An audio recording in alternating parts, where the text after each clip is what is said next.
Anong akala mo sa kumpanya namin? Daycare center. Ngayon pa lang palpak ka na. Ano pa kaya kung nakapagtrabaho ka na? Anong balak mo? Magbitbit ng bata habang nagtatrabaho ka?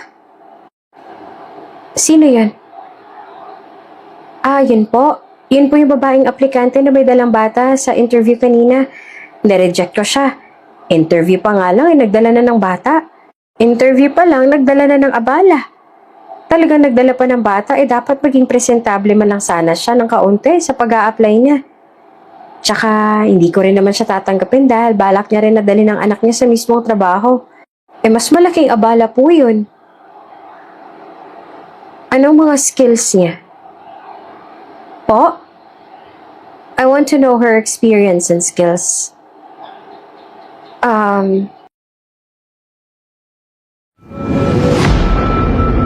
Kung bago ka pa lang sa channel na ito, Ate Jane TV, huwag kalimutang pindutin ang notification bell and subscribe button. Sana po hindi naman malaking abala sa inyo ang pagpindot ng subscribe button dahil ang kapalit po nito ay ang pagsuporta para makapag-produce ng mga libreng stories sa mga channels ni Ate Jane. Maraming salamat!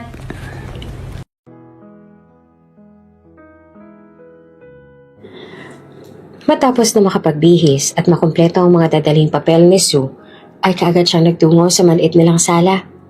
Kaagad na nag-angat ang tingin ng batang nasa edad na 3 taong gulang, si Baby Owen. Ngumiti siya rito nang magsalubong ang kanilang mga tingin. Tara na anak, aniya sabay kuha ng bag niya sa bangko na kahoy. Tapos yan ang napakain, napaliguan at nabihisan ng kanyang anak. Natanggal siya sa dating trabahong pinagtatrabahuan kaya kailangan niya mag-apply ulit sa ibang kumpanya. Nakatapos siya sa college ng kursong related sa business. Dati siyang under sa isang marketing team sa ibang kumpanya. Iyon din sana ang balak niyang pasukin sa kumpanyang ina-applyan niya ngayon. Dahil doon siya expert at nalaman niyang iyon din ang posisyong bakante sa kumpanyang iyon.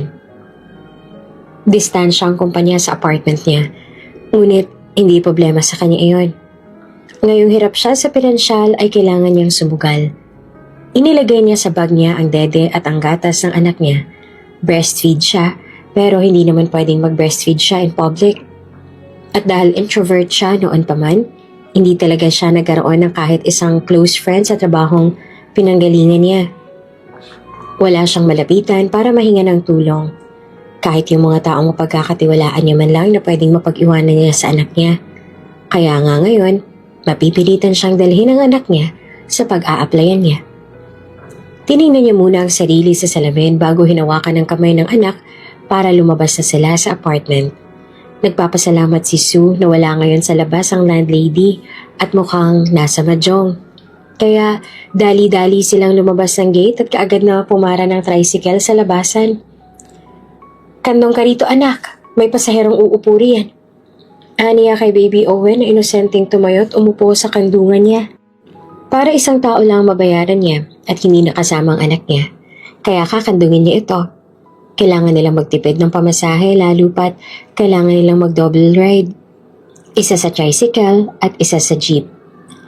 Napabuntong hininga na lamang siya nang maisip iyon. Talagang ang hirap ng buhay. Nang dumating sila sa kumpanya ay natuwa naman si Sue nang malaman na sila pa lang ang naunang dumating doon. Talagang inagahan ni Sue na maaga makarating para maaga rin sila makauwi ng anak niya. Ako po yung isa sa mga aplikante ninyo. Saan po ako pwedeng magpunta para sa interview? Aniya sa babae nasa front desk. Kumunot ang noon ng babae tapos ay tinignan ng batang karga-karga niya. Mag-a-apply ka? Kasama ang bata? Kailan ka naman nakakita ng aplikanteng may daladalang bata? Pag-iingahin mo lang yan doon, may nagmi-meeting sa kabilang room. Abala lang yan doon. Walang pakundangan na sabi ng babae sa kanya. Napalunok siya. Mabait naman tong anak ko. Hindi siya mag-iingay, wag po kayo mag-alala. Bumusangot ito. Sa labas, doon banda, doon kayo maghintay. Tatawagin ang pangalan mo. Siguraduhin mo lang na hindi mag-iingay ang anak mo, ha? Kundi baka tawagin ko ang security para palabasin kayo bago ka pa magpa-interview. Tumango siya at nagbitiw ng tipid ng ngiti. Kaagad niyang giniya ang anak sa banda kung saan tinuro ng babae. Kinandong niya ulit ang anak niya. Napansin naman niyang may ibang mga dumating ng mga babaeng aplikante. Dalawa lang ang lalaki. At napansin ni Sue na mas nauna siyang dumating pero mas naunang tinawag ang pangalan ng babaeng masuling dumating. Kasunod, ang mga lalaki. Mama, dede ako. Ani ng anak niya matapos siyang kalabitin. Nagtimpla siya ng gatas at napansin niyang napapatingin sa kanya ang mga dumadaan. Napayuko na lamang siya at binilisan ang pagtitimpla ng gatas. Natatakot siyang baka pati yun ay bawal sa kumpanyang yun. Kaagad niyang binigay sa anak niya ang dede nito. At dahil sa tagal niyang matawag kaya inabot na ng gutom ang anak niya. Maging siya ay gutom na rin. Ilang saglit pa ay tinawag na ang pangalan niya na ipinagpasalamat naman niya. Nang makapasok siya ay umangat kaagad ang kilay ng may edad na lalaking tsak niyang siyang magsasagawa ng interview. May bitbit pang dede ang anak niya at tahimik itong kumapit sa palda niya. Ako ba'y pinaglololoko mo? Natigilan siya sa sinabi ng lalaki. Nalito siya. Po? Bakit po? Anong akala mo sa kumpanya namin? Daycare center.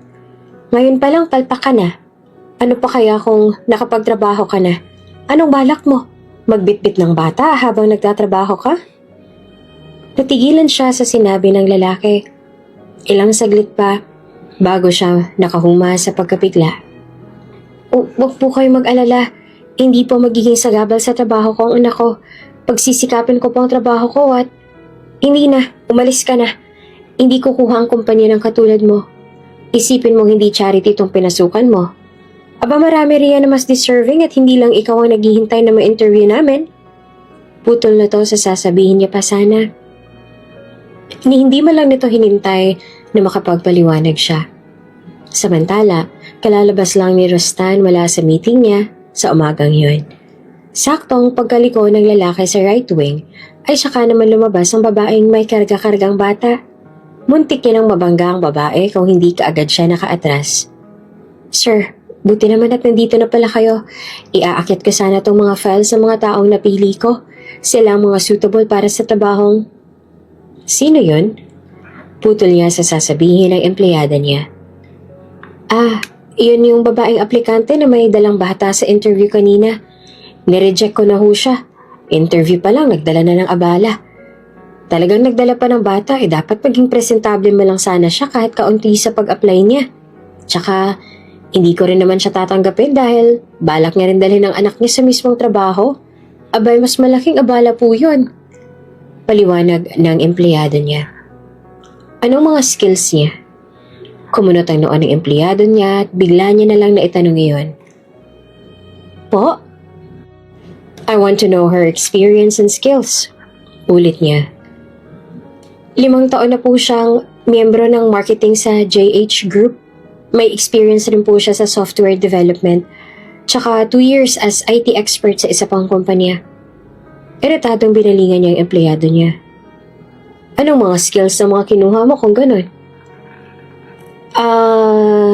Napakamot sa batok ang empleyado niya at ngumisi. Actually, yung mga tinanggap ko ho, fresh graduate pa lang silang lahat. Pero mga magaganda at mga bata pa. Tsaka kung flexible sila sa trabaho nila.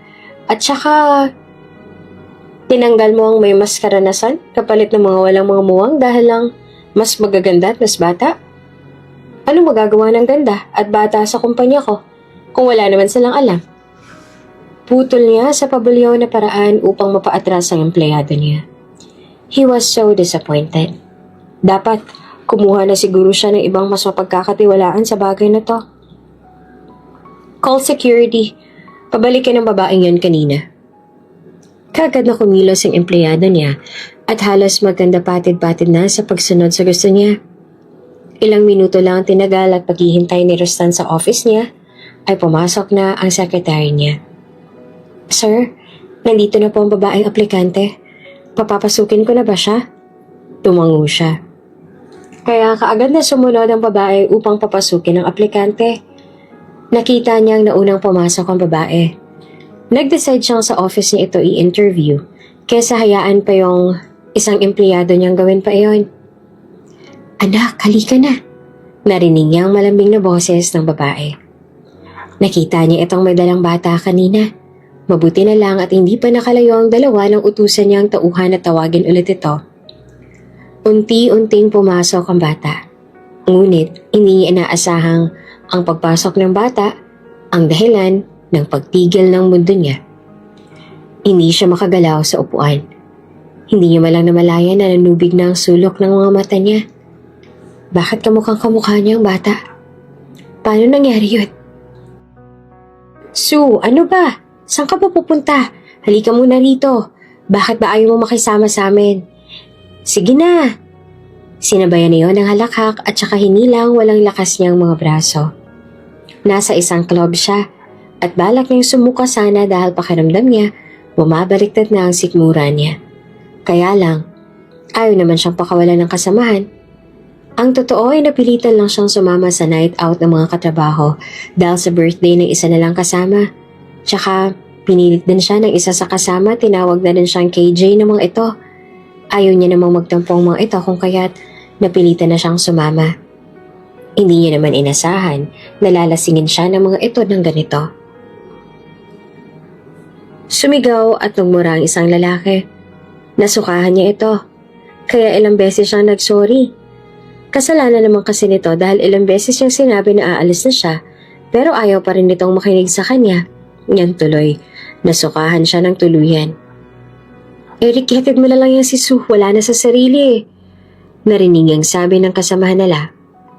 Si Eric ay isa sa katrabaho niyang may girlfriend na flight attendant na minsan na rin nandigaw sa kanya noon ngunit binasted niya. Ayaw niya sana magpahatid pero pinagtutulakan na siya ng mga kasama sa lalaki. Come on, it's okay, hold me. Ani Eric malapit sa tenga niya. May itsura si Eric, ngunit babaero. Isa sa mga bagay na inayawan niya rito. Nagpatangay siya kay Eric dahil sa kalasingan. Ngunit hindi inaasahang isang malaking kamalian ang hayaan ito noong gabing yon. Imbes na sa apartment niya, ay dinala siya ng lalaki sa hotel. Pinagsamantalahan siya ng lalaki at iniwan siyang mag-isa doon kinaumagahan. Iyak siya ng iyak at pinagsisisihan kung bakit sinubukan niya pang makisama sa mga taong yon. Sana, nanatili na lang siya sa comfort zone niya. At sana, hindi niya na sinubukang umaktong extrovert. Napabalikwas ng bangon si Sue nang bumalik na naman ang bangungot na iyon. Parati niyang napapanaginipan ng gabi kung saan ginagahasa siya ni Eric. Nanginginig ang mga daliri niya sa takot. Isa iyong dahilan kung nawala siya sa sarili at hindi niya na magawa ng maayos ang trabaho. Kaya nga natanggal siya sa kumpanya. 2 buwan ang nagdaan at nalaman niyang nagdadalang tao siya. At iyon ay si Baby Owen. Isang bagay lang hindi niya pinagsisihan. Iyon ay noong iluwal niya ang kanyang anak. Dahil sa bata, unti-unting nagilo ang sugat sa nakaraan. Unti-unti siyang naging mas matatag at tinulungan siya ng kanyang anak. Hindi na siya makatulog ulit kaya't nagdesisyon na siyang tuluyan ang bumangon. Nagsaing at nagluto na lamang siya ng ulam upang kakain na lamang sila sa oras na nagising ang kanyang anak. Ito ang first day na pagpasok niya sa bagong trabaho. Nagpasalamat siya noong malaman niyang mismong CEO ng kumpanya ang gustong makipag-usap sa kanya. Kumain na sila ng magising ang anak. Nag-ready na rin sila sa pag-alis. Kaya lang pagkalabas niya sa apartment ay ang nakataas na kilay ng landlady ang agad na bumungad sa kanila ng anak niya. Nalaman ko may nakuha ka na raw na trabaho? Siguro naman makakapagbayad ka na sa akin ngayon. Nito sabay buklat ng pamaypay nito.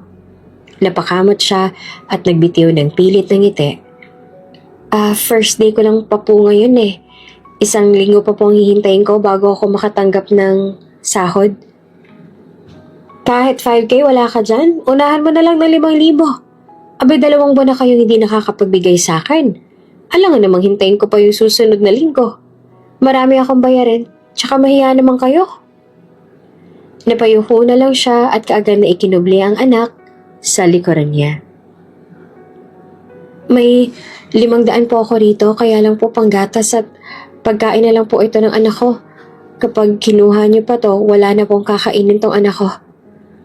Napabuntong hininga siya. Bumusangot ang landlady. Sige, sa susunod na linggo, Kapag hindi ka pa rin nakapagbayad, papalayasin ko na kayo. Kahit mataray itong landlady nila, ay malambot pa rin ang puso nito sa mga bata. Pero, totoo namang 500 na lang talagang natirang pera sa kanya ngayon. Hindi niya alam kung paano pa iyong pagkakasyahin sa susunod na araw. Mas maaga siyang pumasok. Hindi lang dahil sa excited siya sa bagong trabaho niya, kundi dahil ganito talaga siya ka-devoted sa trabaho niya noon pa man. Kung hindi lang dahil muntik na siyang ma-depress noon sa kabilang kumpanya, ay baka nandun pa siya hanggang ngayon. Iyan yung may dalang bata nung nakaraan? Aba talagang tinawag siya ulit ng CEO? May gayuma bang isang yan? Nakakatawa. Ginawa ba namang paalagaan ng bata tong kumpanya natin? Nako, sana wag na silang magdagdag ng ganyang empleyado in the future. Nasisira lang ang image ng kumpanya. Kaliwat kanan ng paninira na narinig ni Sue. Ngunit naisip niyang kung magpapadala siya sa mga ito, ay tsak na siya lang ang talo. Hindi naman ito ang pinunta niya roon. Ang trabaho. Kaya wala dapat siyang pakialam sa mga ito. Ito ang desk mo at yun naman ang desk ko. Magkapareho lang tayo ng team. Masaya ako makatrabaho ka, Sue. Isang babaeng hindi inaasahan ni Sue na magiging mabait sa kanya ang ini-assign para mag-assist sa kanya sa unang araw niya sa trabaho. Si Charlotte na 1 taon pa lang sa kumpanyang yon. Totoo namang gumaan ang pakiramdam niya nang makilala ang babae. Isa rin pala itong single mother at kasalukuyang pinapabantayan ang nasa edad 5 years old na anak nito sa kanyang ina habang nagtatrabaho ito. Kaya nakaka-relate ito sa sitwasyon niya. At maging ito ay against din sa trato ng mga katrabaho sa kanya. Wala na siyang magagawa kung ganun nga siyang ituring ng mga ito. Sa buhay, hindi talaga lahat ng tao magugustuhan ka. Pagtuunan mo na lang ng pansin ng mga bagay na importante sa'yo at yung mga makakatulong sa'yo. Huwag mo nang isipin ang mga walang kwentang bagay. May anak siya at ayaw niyang ipakita sa anak niya na mahina siya. Lahat ng mga files na ginawa ng pinalitan mo ay nandito. Pag-aralan mo lang muna at saka ka magdesisyon kung may babaguhin ka ba o ipagpapatuloy mo ang nasimulan niya. May nilagay na 1 dangkal na kapal ng mga folder si Charlotte. Talagang marami iyon. Ang importante ay hindi naman yon rush. Bago siya nagsimula ay binigay niya muna sa anak niya ang laruan nitong robot at 1 teddy bear. May upuan sa tabi kaya iyon ang kinuha niya upang doon maupo ang anak. Magtatrabaho na muna si mama ha. Huwag ka masyadong makulit anak. Kapag nagugutom ka, sabihin mo lang ako. Tahimik naman na tumango ang anak niya. Kaya nagsimula na siyang magtrabaho. Panay ang sulyap niya sa bata habang nagtatrabaho siya. Baka kasi umalis ito doon sa upuan at nangingialam. Mabuti na lang at nanatili ito sa upuan at talaga namang nakinig ito sa sinabi niya. Napahinga siya ng maluwag. Binalik niya ang atensyon sa ginagawa. Kaya lang, ilang saglit ay nagulat na lang siya nang makarinig ng iyak ng isang batang lalaki. Kaya natarantang napalingon siya sa kinauupuan ng anak niya. Kumunot ang noo niya nang makitang hindi naman pala ang anak niya ang umiiyak. Ngunit sa kabilang side ng mga tables ay nandoon ang isa pang bata na kaedaran lang ni Owen. Ito palang umiiyak. Tahan na, ano bang gusto mo? Binigyan na kita ng laruan na. Natatarantang sambit ng yaya na kasama ng bata. Obvious naman na yaya ito dahil naka-uniforme ito. Hindi pa rin tumatahan ng bata, kaya't lumapit na siya sa mga ito. Halata naman na wala pang karanasan ng yaya nito. Halatang dalaga pa ang yaya at walang alam sa mga bata. Baby, marahang sambit niya sa batang umiiyak. Nang bumaling sa kanya ang bata ay para siyang nanlambot. Hindi niya alam kung bakit pero ang mga mata ng bata pamilyar sa kanya. Hindi dahil may kung sino siyang naaalala sa mga mata nito, kundi dahil kaparehong-pareho ito nang nasa kanya. Kamukhang kamukha niya ito. Baka nagugutom lang siya. May anak din ako. Kapag may gusto siyang kainin ay ganito siya. Paliwanag niya sa yaya na nagtaka sa bigla na lang niyang pagsulpot. Kaagad niyang kinarga ang bata at kinuha niya ito mula sa yaya nito.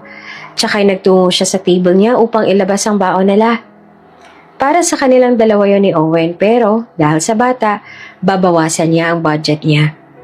Inilabas niya ang ginawa niyang pancake. Marami-rami rin yun, kaya't nagpapasalamat siya. Oh, eto baby oh. Ako nagluto niyan. Malinis yan at safe kainin. Pagkatapos ay iniabot niya rito ang pagkain. Namilog ang mga mata ng bata at kaagad na kinuha ang pancake na binigay niya. Nilingon niya ang yaya ng bata. May tubig ka bang dala? Handa mo, baka mabulunan siya. Aniya, dahil panay lang ang pagsubo ng bata. Ni hindi na ito inisip na baka mabulunan ito. Naisip niya, ano bang ginawa ng yaya at hindi malang yata napakain ng bata bago ito nagtungo roon. Parang sumikip ang dibdib niya sa ideyang hindi maayos na naaalagaan ng bata. Sino ba kasi ang magulang nito? At talagang hinayaan ng nito ang ibang tao na mag-alaga sa anak nito. Tumahan na ang bata at hindi na umiyak. Kaagad itong yumakap sa leeg ni Sue at pumikit. Huli na lang mamalaya niyang nakatulog ito. Hindi niya napigilang hindi hawakan ang buhok ng bata habang tulog ito sa bisig niya. Dahil sa gutom, kaya ito umiiyak at ngayon payapa na itong nakatulog. Nang bumalik ang yaya ay nagulat pa ito nang malamang tulog na ang alaga nito. Nako, salamat sa tulong. Hindi ko na talaga alam kung anong gagawin sa kanya kanina. Ipinasa niya na sa yaya nito ang bata. Nakita niyang pumasok ang yaya sa CEO's office. Kaagad siyang nagduda. Hindi kayo'y anak din niyo ng CEO? Kaagad siyang bumalik sa trabaho niya at bumaling sa anak niya na nasa upuan. Nakita niya naglalaro pa rin si Owen doon. Mga bandang tanghali ay tinawag niyang anak dahil kakain na sila. Wala siyang budget para bumili ng pagkain sa labas kaya nagbaon sila. Sa office na sila kakain. Eto anak, kumain ka ng marami. Halos ibigay niya lahat sa plato ng bata ang kanin at prinitong isda. Kaunti lamang ang kinain niya dahil mas priority niya ang anak. De bale na ang siyang magutom, wag lang ang anak niya. Habang pinagmamasdan niya ang kanyang anak ay kaagad niyang naalala ang bata kanina. Pinagdarasal niya na sana bigyan ito ng atensyon kahit kaunti ng magulang nito. Magtatrabaho na ulit si mama, magbehave ka lang dyan ha. Huwag kang maglikot ng todo, maglaro ka lang sa toy mo. Huwag kang mag-alala, dadagdagan natin ang toys mo para may kasama na si robot mo. Gusto mo ba yon? Ani ni Sue habang kausap ang anak.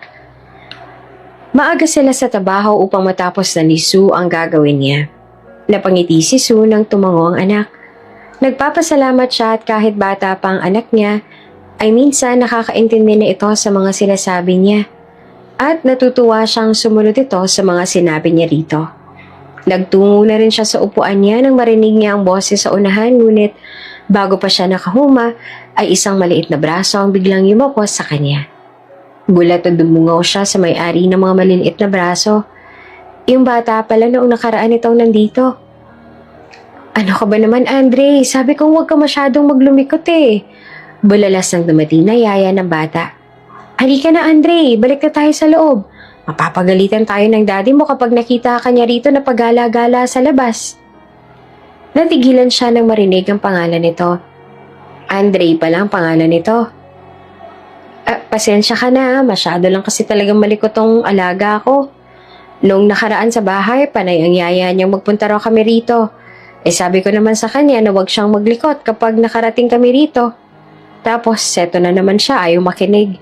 Panay ang kalikot sa pinto sa office para makalabas. Pagkukwento ng yaya. Ngumiti siya at lumuhod para magbantay ang tingin nila ng bata. Gusto mong maglaro?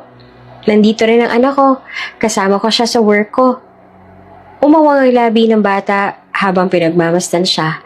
Kalaunan ay tumango ito at bumaling siya sa yaya nito. Pwede mo naman siyang iwan sa akin. Nandito rin naman ang anak ko. Baka gusto niya lang ng kalaro. Alanganin ng umiti ang yaya. Sige. Doon lang ako sa office maghihintay. Sabihin ko na lang kay sir na nandito na ang bata. Ngumiti siya at tumango. Tsaka niya naman binalingan ng bata. Sige baby, doon tayo. Nandun ang anak ko. Iginiya niya ang bata patungo sa anak niya nakaupo lamang sa tabi. Napansin niyang natigilan ng anak niya nang makitang may dala na siyang bata pagbalik niya. Ngumiti siya sa anak niya. Owen, anak, ipapakilala kita dito sa kasama ko. Ito nga pala si Andre. May daddy siya nagtatrabaho rin dito. At saka katulad mo, wala rin siyang kalaro. Paliwanag niya sa anak niya. Kita niya ang bahagyang pagkamangha sa mukha ni Owen nang makita ang batang kasama niya. Samantalang si Andre ay nanatili ang cute ng ngiti sa mukha. Medyo payat si Andre, hindi tulad ng anak niya. Medyo nalulungkot siyang may pagkakataong hindi masyadong napapakain ng maayos ang bata. Mas maliit din si Andre kumpara sa anak niya. Halata talagang napabayaan. Gusto mo siyang maging kalaro? Aniya sa anak na hindi naman makapuma sa kinatatayuan habang nakatitig sa batang si Andre. Andre ako! Turo ni Andre sa sarili. Pagkatapos ay bumitiw sa kanya upang lumapit kay Owen. Maging siya ay nagulat dahil talagang si Andre pa mismo ang unang nag-approach sa anak niya. Kumunot ang noon ng anak niya, halatang naninibago pa rin na may kaedad na bata sa harapan nito. Owen anak, maging friends na kayo. Kawawa rin siya, wala siyang kalaro. Aniya sa anak niyang bahagya pang umatras. Kalaunan ay pumayag din ang anak niya. Nang balingan niya ang dalawa ay nakita niya naglalaro na si Andre doon habang pinagmamasdan lang ito ng anak niya. Ilang saglit ay napansin niyang nakikisabay na rin ang anak niya sa paglalaro. Mga bandang 12:00 ay tinawag niya ang dalawa para kumain. Nagulat pa siya nang ibigay ni Owen ang kalahati ng pagkain kay Andre samantalang nabigyan niya na si Andre. Hindi niya lubos maisip na nagugustuhan na ng anak niya ang bata at mukhang close na rin ang mga ito. Mga bandang 7 p.m. ay dumating na ang yaya ni Andre. Pasensya na, nasan si Andre? Uuwi na kami. Mag-out na ang daddy niya, sasabay na kami.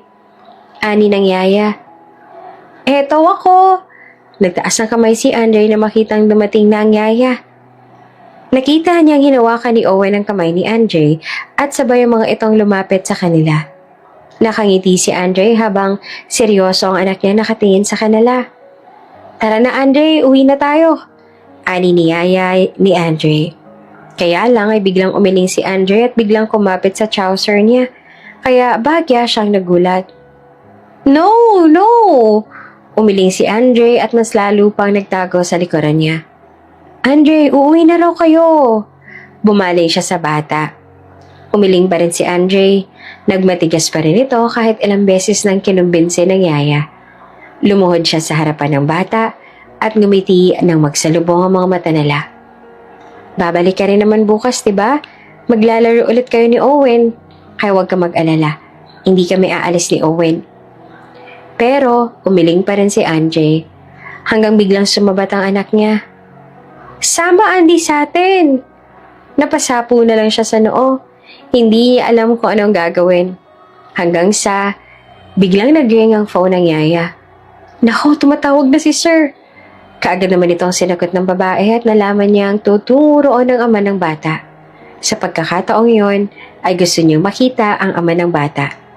Ito mismo ang dahilan kung bakit ayaw ni Andre na humiwalay sa kanila. Para kay Sue, kasalanan ng ama kung bakit nagkakaganito si Andre. Ilang saglit lang ay dumating na ang lalaki. Isang matangkad na lalaki na may kasamang 2 tauhan sa likuran. Natigilan siya na mapagtantong masyadong gwapo ang lalaki. Marami na siyang nakasalumuhang maitsura noon. Ngunit, kakaiba itong dumating. What's the matter? Anitot kunot noong na bumaling sa anak nitong si Andre na kaagad naman na nagtago sa likuran niya. Ani mo'y natatakot ang bata sa lalaki. Doon lang siya natauhan at sumeryosong mukha. Ayaw po niyang sumama. Sabi niya dito lang daw po siya kay ate. Sumbong ng yaya. Tumingin sa kanyang lalaki. Umigting ang panga nito bago bumaling sa anak nito. Andre, listen to us. Ayoko na magmatigas ka pa. May tono ng otoridad sa boses ng lalaki. Bumuntong hininga siya. Sa isipin niya, kung gano'n ito kausapin ng bata, ay tsak, hindi talaga ito sasama. Mas matatakot lang ito. Andre, sumama ka na, baka pagod na ang daddy mo. Good boy ka naman, diba? Malambing na sabi niya sa bata. Kaya lang ay umiling pa rin ito. Napakagat siya sa ibabang labi. Talagang wala na siyang magagawa. So be it. Sumama ka na lang sa amin kasama ang anak mo. Hindi mo alam kung gaano katigas ang ulo ng anak kong yan. Hindi siya makikinig at gagawin niya ang gusto niya sa ayaw mo man o sa gusto. Natigilan siya sa narinig sa lalaki. Hindi niya inasahang iyon ang huling option nila. Naawa naman si Sue sa bata. Tsaka game na game din naman ang anak niyang sumama kay Andre. Kaya nga heto, at natagpuan na lang ang sariling nasa harapan na ng isang malaking gate na automatic na nagbubukas. Namangha siya. Hindi niya lubos maisip na ganun pala kayaman ng ama ni Andre. Nakakapagtaka na sa yaman nito ay hindi nito maayos-ayos at maasikaso kahit ang sarili nitong anak. Habang papasok ang kotse na sinasakyan nila, ay hindi naman maitikom ni Sue ang bibig dahil sa pagkamangha. Napakaganda ng bahay na yon. May engranding fountain pa sa harap. Dambuhala rin ang main door at isang malaking bulwagan ng bubungad. Sa unahan ay ang glass wall na nakapagitan sa infinity pool na matatanaw mo mula sa bulwagan. Matataas ang ceiling na may crystal chandelier. Kaagad na agaw ang pansin niya kina Owen at ni Andre nang makita niyang hinila ni Andre ang anak niya patungo sa second floor ng mansyon. "Huwag kayong tumakbo, madadapa kayo." Nahintakutan na bulalas niya sa mga bata. Napansin ni Rusta ng pag-aalala sa mukha ni Sue. Ngayon, naiintindihan ng lalaki kung bakit agad na pamahal ang anak niya sa babae. Aaminin ni Rusta na talagang naging abala na siya sa buhay simula nang mamatay sa cancer ang kanyang asawa. Siya nang napag-iwanan kay Andre at hindi niya alam kung papaanong aalagaan ng anak, kung kaya't ipinagkatiwala niya ito sa kung sino-sinong yaya. Halos lahat ng yaya na binibigay niya kay Andre ay inaayawan nito. Ngunit nakakapanibago na nagustuhan ng anak niya ang babaeng ito. "Dito sila maghahapunan, manang." Paalam ni Rustan sa matandang tagapagluto.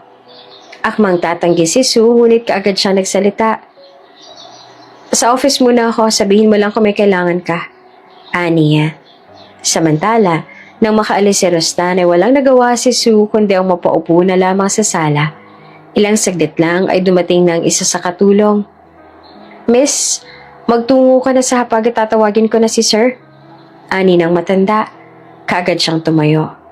Kung ganon, ay naisip niyang tumulong na lang sa pag-aayos ng mga pinggan sa mesa. Ngunit nagulat siya nang dumating sa dining area na maayos na nakalapag ang mga pinggan at ready na ang lahat. Wala na pala siyang gagawing iba. "Nakatulog ng mga bata nang pumasok ako sa kwarto ni Andre, sir." Narinig niya pa mula sa dining area ang boses ng tauhan ng lalaki. Nagulat siya. Uuwi pa sila tapos malaman-laman niyang nakatulog na pala ang dalawa. "Nakatulog na po? Pati po ang anak ko?" Bulalas niya nang sumalubong siya sa dalawang paparating. Natigilan ng mga ito kung kaya tumikim siya. Sorry, kailangan na kasi namin umuwi ng anak ko. At tapos na po namin ihatid si Andre kung kaya dito na kayo matulog ng anak mo. Bukas na kayo umuwi." Putol ng lalaki sa sasabihin niya pa sana. Sinabihan kaagad nito ang tauhan na igiya siya mamaya sa guest room pagkatapos niyang kumain. Hindi na siya nakapalag. "So, you're Sue? Isa ka sa marketing team ngayon?" Panimula ni Rustan. Opo. Nagpapasalamat po ako sa opportunity na binigay niyo sa akin. Malaking bagay po ito para sa amin ng anak ko. By the way, I noticed, malapit sa'yo ang anak kong si Andre. He's not that friendly to others. Introvert siya at parating nakakulong sa silid niya. Patuloy ni Rustan. Nagtaka naman si Sue kung bakit ito ino-open sa kanya ng lalaki. Anong point? "Ano pong ibig niyong sabihin?" Niya na nagtataka. "What I mean is, I would like to hire you to watch my son. Full-time, exactly." Natigilan siya sa sinabi ng lalaki. May trabaho na siya at ito pa mismo ang kumuha sa kanya. Pero, don't worry, dodoblehin ko ang sahod mo. But you have to live here and your son." Patuloy pa nito. Dahil sa offer na iyon ng lalaki ay mas lalong nahirapang magdesisyon si Sue. Malaking tulong sa kanya ang makukuha niya.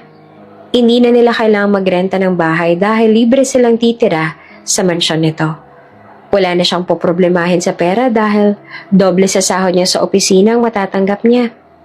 Kaya nga lutang siya hanggang sa makauwi sila ng anak niya kinabukasan. Natauhan lang siya nang makita ang mga gamit nilang inilabas ng mga anak ng landlady. Yan pa! Tsaka yun! Huwag kayong magtira ng kalat dyan. Hala, sige, buhatin niyo pa yun! Utos ng landlady sa mga anak. Bakit po nakalabas ang mga gamit namin? Oh, nandito na pala kayo. Binalingan siya ng landlady. Nilabas na namin kasi may iba nang nagmamay-ari ng silid niyo ngayon. Napanganga siya. Pero kami ang... Pasensya na. Sa tagal niyo magbayad, natauhan na tuloy ako. At biglang naisip kong i-deal na lang sa iba tong silid na ginagamit ninyo. Abay, hindi lang naman kayo namomroblema sa pere. May mga utang din akong dapat bayaran at hindi na makakapaghintay pa ang mga yon. Bago pa ako makasauhan, maghahanap na ako ng paraan. Nito na nakapamewang pa. Pwede po bang bigyan niyo ako ng palugit kahit hanggang bukas lang? Wala ho kami matutulugan ng anak ko mamaya. Tsaka may pasok pa ako sa... Hay nako, maghanap na lang kayo ng ibang mauutunin niyo. Ilang beses niyo na sinabing magbabayad kayo pero wala pa rin kayo na ibibigay sa akin kahit 1,000 man lang. Putol nito. Kaya wala nang nagawa si Sue kundi ang itabi na lang ang mga gamit at takpan. Babalikan niya na lang kapag may mahahanap na siyang matutuluyan. Hanggang sa naalala niya ang offer sa kanya ng CEO. Bunga ng desperasyon ay natagpuan niya na lang ang sarili sa harap ng malaking gate at nagdo-doorbell doon. Wala na siyang ibang nakikitang paraan. Tatanggapin niya ang offer sa kanya. Yay! Ilang beses na nagtatatalon si Andre sa tuwa nang bumukas ang doble ng door ng mansyon at iniluwa si Sue kasama si Owen. Kaagad na nilingon ni Sue ang anak. Nakita niya ang pagliwanag ng mukha nito nang makita si Andre. Tumakbo si Andre at niyakap ang anak niya. Mas lalong kumislap ang mga mata ng anak. Animoy hinahaplos ang puso niya ngayong nakita niyang maging ang anak niya ay natuwa sa desisyon niya. You've made the right decision. Ani naman ni Rasta nang malaman nitong bumalik sila upang tanggapin na ang alok nito. Hindi naman nila parati nakikita si Sir Rustan sa bahay dahil parati naman ito nasa opisina ang lalaki. Dahil full-time siya sa pagbabantay kay Andre, ay nasa bahay na lang siya at hindi na siya pwedeng magtrabaho pa sa opisina. Mas maaasikaso niya na ang anak niya ngayon aside sa inaasikaso niya rin si Andre. Paulit-ulit lang ang routine niya araw-araw. Ngunit dumating ang time na medyo nabagot na siya kaya tiningnan niya ang mga labahin ni Rustan. Kinuha niya ang mga yon at siya na mismo ang naglaba kaysa sa tawagan pa ang on-call na cleaners para sa tabahong yon. Yung cook kasi ay on-call din yon, maging ang ibang katulong. Sila lang talaga ng anak niyang full-time sa bahay. Matapos na makapaglabas si Sue ay bigla na lang sumalubong si Andre. Pancake! Pancake! Patalon-talon ng bata habang hawak-hawak ang laylayan ng damit niya. Gusto niyo ng pancake? Niya sa dalawa. Sabay na tumango ang mga ito, kahit nagtungo kaagad sila sa kusina upang gawin ang request ng mga ito. Habang nagpimix siya ng ingredients ay curious naman na nanonood ang dalawang bata sa kanya. Pabiro niyang pinahira ng harina ang ilong ng dalawa. Nagtawanan nito at kaagad na tumakbo palayo. Eto na ang pancake ninyo! Ani Sue matapos maluto ang request ng dalawa. Masaya nagsalo-salo sila ng snack nala sa sala. Tapos gumawa rin siya ng fresh orange juice. Oh, anong sasabihin? Ani niya sa dalawa. Thank you, Mama. Nauna si Owen. Thank you. Gumaya naman si Andre sabay ngisi. Tapos ay nagpatuloy na sa paglalaro ang dalawa. Hindi pa nakakarating ang on-call cook sa bahay kahit natawag na ito kanina. Mga bandang 7 p.m. na. Tsak na magugutom na ang bata mamaya kapag hindi pa siya kumilos at gumawa ng hapunan. Nasanay kasi siyang pinapakain kaagad ang anak bago pa nito sabihing nagugutom ito. Kaya nagluto na lang siya ng bulalo. Marunong naman siya sa pressure cooker kaya iyon ang ginamit niya. Nagpalambot siya ng karne ng baka dahil maraming mapagpipili ang mga meat sa ref. Wow, smells good. Kaagad na lumapit si Andre nang malapit ng maluto ang bulalo. Tikim kami! Bulalas ni Owen at tumalon-talon. Upo lang kayo dyan ha, kakain na rin tayo kapag naluto na to. Ani ni Sue at hindi na mapigilang hindi mapangiti habang pinakikinggan ang magulong mga bata. Hindi maalis ang ngisi ni Andre at Owen habang hinahalo niya ang bulalo hanggang sa natapos siya at ready nang sumundok. Sakto naman na dumating si Rostan. Naabutan ng lalaki ang tatlong maingay sa kusina. Dali-dali siyang nagtungo roon dahil inakala niyang may nangyayari na. Ngunit naabutan niyang kumakain palang mga bata kasama si Sue. Kaagad na dumapo ang mga mata niya sa kinaroroonan ng anak ni Sue na si Owen. Hanggang sa mga oras na yun ay kakaiba pa rin ang pakiramdam niya sa tuwing nakikita niya ang batang yun. May pagtataka rin na namumuo sa puso niya. Bakit ba kamukhang-kamukha niya ang bata? Napailing siya at bumaling naman sa anak niya. Ngayon niya lang nakita ang ganoong kasayang anak niya. Noong mga naunang yaya nito ang kasama nito, hindi naman ganito ang anak niya. Madalas ay hindi niya na naaabutang nasa sala ang anak tuwing uuwi siya. Dahil parating sinasabi ng mga yaya nitong nasa silid na naman daw ito at nagkukulong doon. Nakakapanibago ang nakikitang saya sa mukha ng bata. Good evening. Napalinong sa kanya ang tatlo na magsalita siya. Kaagad na huminto ang mga ito sa pagtatawanan at halatang siya mismo ang dahilan kung bakit nabura ang mga ngiti ng mga ito at kaagad na sumeryoso. Na-intimidate ang iba dahil sa katahimikan niya at kaseryosohan ng mukha. Kaya ganito na lang kung mag-react ang mga ito sa presensya niya. Good evening po. Ani ni Sue at kaagad na umayos ang tayo. Ako na po nagluto dahil hindi pa po dumarating yung cook. Baka po magutom ang mga bata. Pasensya na kung nangialam ako sa... No, Sue, it's fine. Feel free to use the kitchen. Kahit yung pool kung feel niyong maligo doon. Pwede niyong gamitin yon. Putol niya. Dahil naramdaman niya ang nakakaramdam ito ng awkwardness, inilapag niya ang phone niya sa countertop at lumapit sa center island upang tingnan ang mga ginagawa nila doon. I feel like I want to eat too. Aniya sa mga natahimik na nandoon. Gusto niyang ibalik ang sigla sa paligid na naglaho kanina nang dumating siya. Kaagad namang kumilos si Sue upang maglapag ng bowl sa harapan niya. Gumawa naman ng garlic rice si Sue kaya pati iyon ay inilapag sa harapan niya. Ilang buwan na rin ang lumipas nung last time na kumain siya ng niluluto nito ngayon. Napagtanto niya ang masarap magluto si Sue. Ngumiti siya nang matikman ang bulalo. I love it, Aniya. Kaagad na nawala ang pag-aalala sa mga mata ni Sue nang sabihin niyo ni Rostan. May sarili itong cook at alam niyang hindi siya professional kaya natakot siyang baka pumalpak siya. Nagpasalamat siyang okay naman pala at nakapasok ito sa panlasa ng lalaki. You have to eat too, Sue. Maghapunan na tayong apat. Ani ni Rostan. Nagulat siya. Iniisip niya kasing hindi sila pwedeng sumabay kina Rostan sa pagkain dahil tauhan sila at amo niya ito. Pero bigla itong nagyaya sa kanya. Kaya ngari-ngari siyang kumuha ng plato at bowl para saluhan ng tatlo sa hapag. Eat more, Andre, and you too, Owen. Anito sa mga bata. Kita niya kung papaanong kumislap ang mga mata ni Andre at masayang tumango sa ama. Samantala, sumeryoso naman ang itsura ng anak niya pagkatapos ay nagpatuloy sa pagsubo. 3 buwan ang dumaan simula nang dumating sina Sue sa bahay ay naging maingay na ito. Napuno ng sigla ang buong mansyon.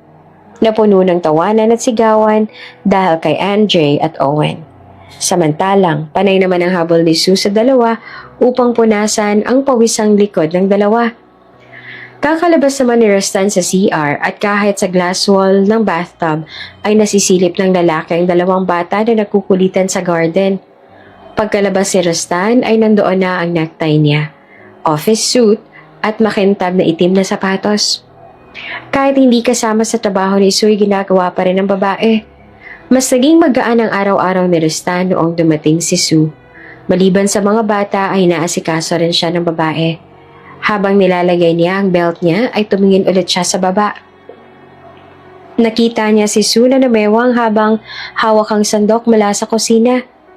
Talagang nagdala ito ng sandok sa may garden sa likod. Napailing si Rostan at natawa.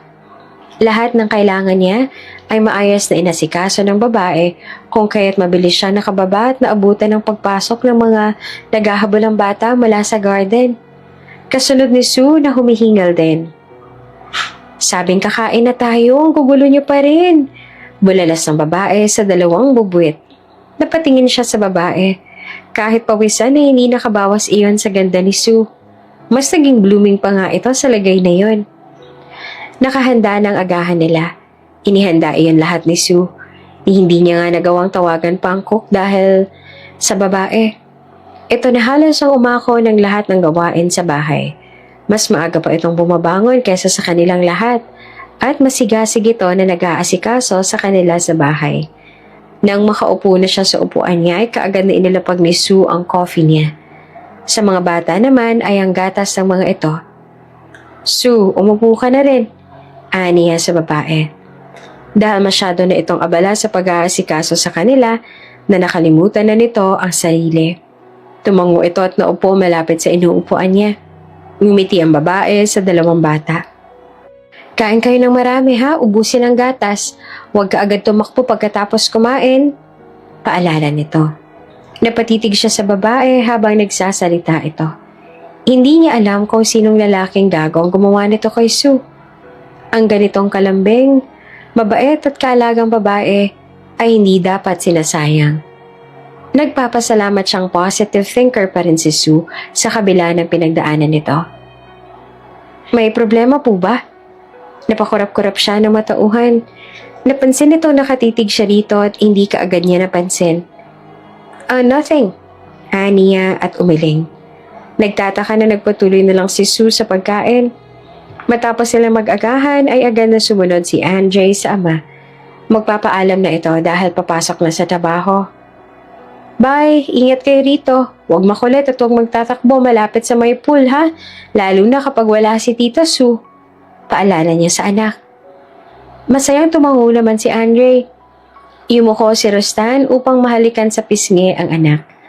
Nakita naman ng lalaki sa unahan si Sue kasama si Owen.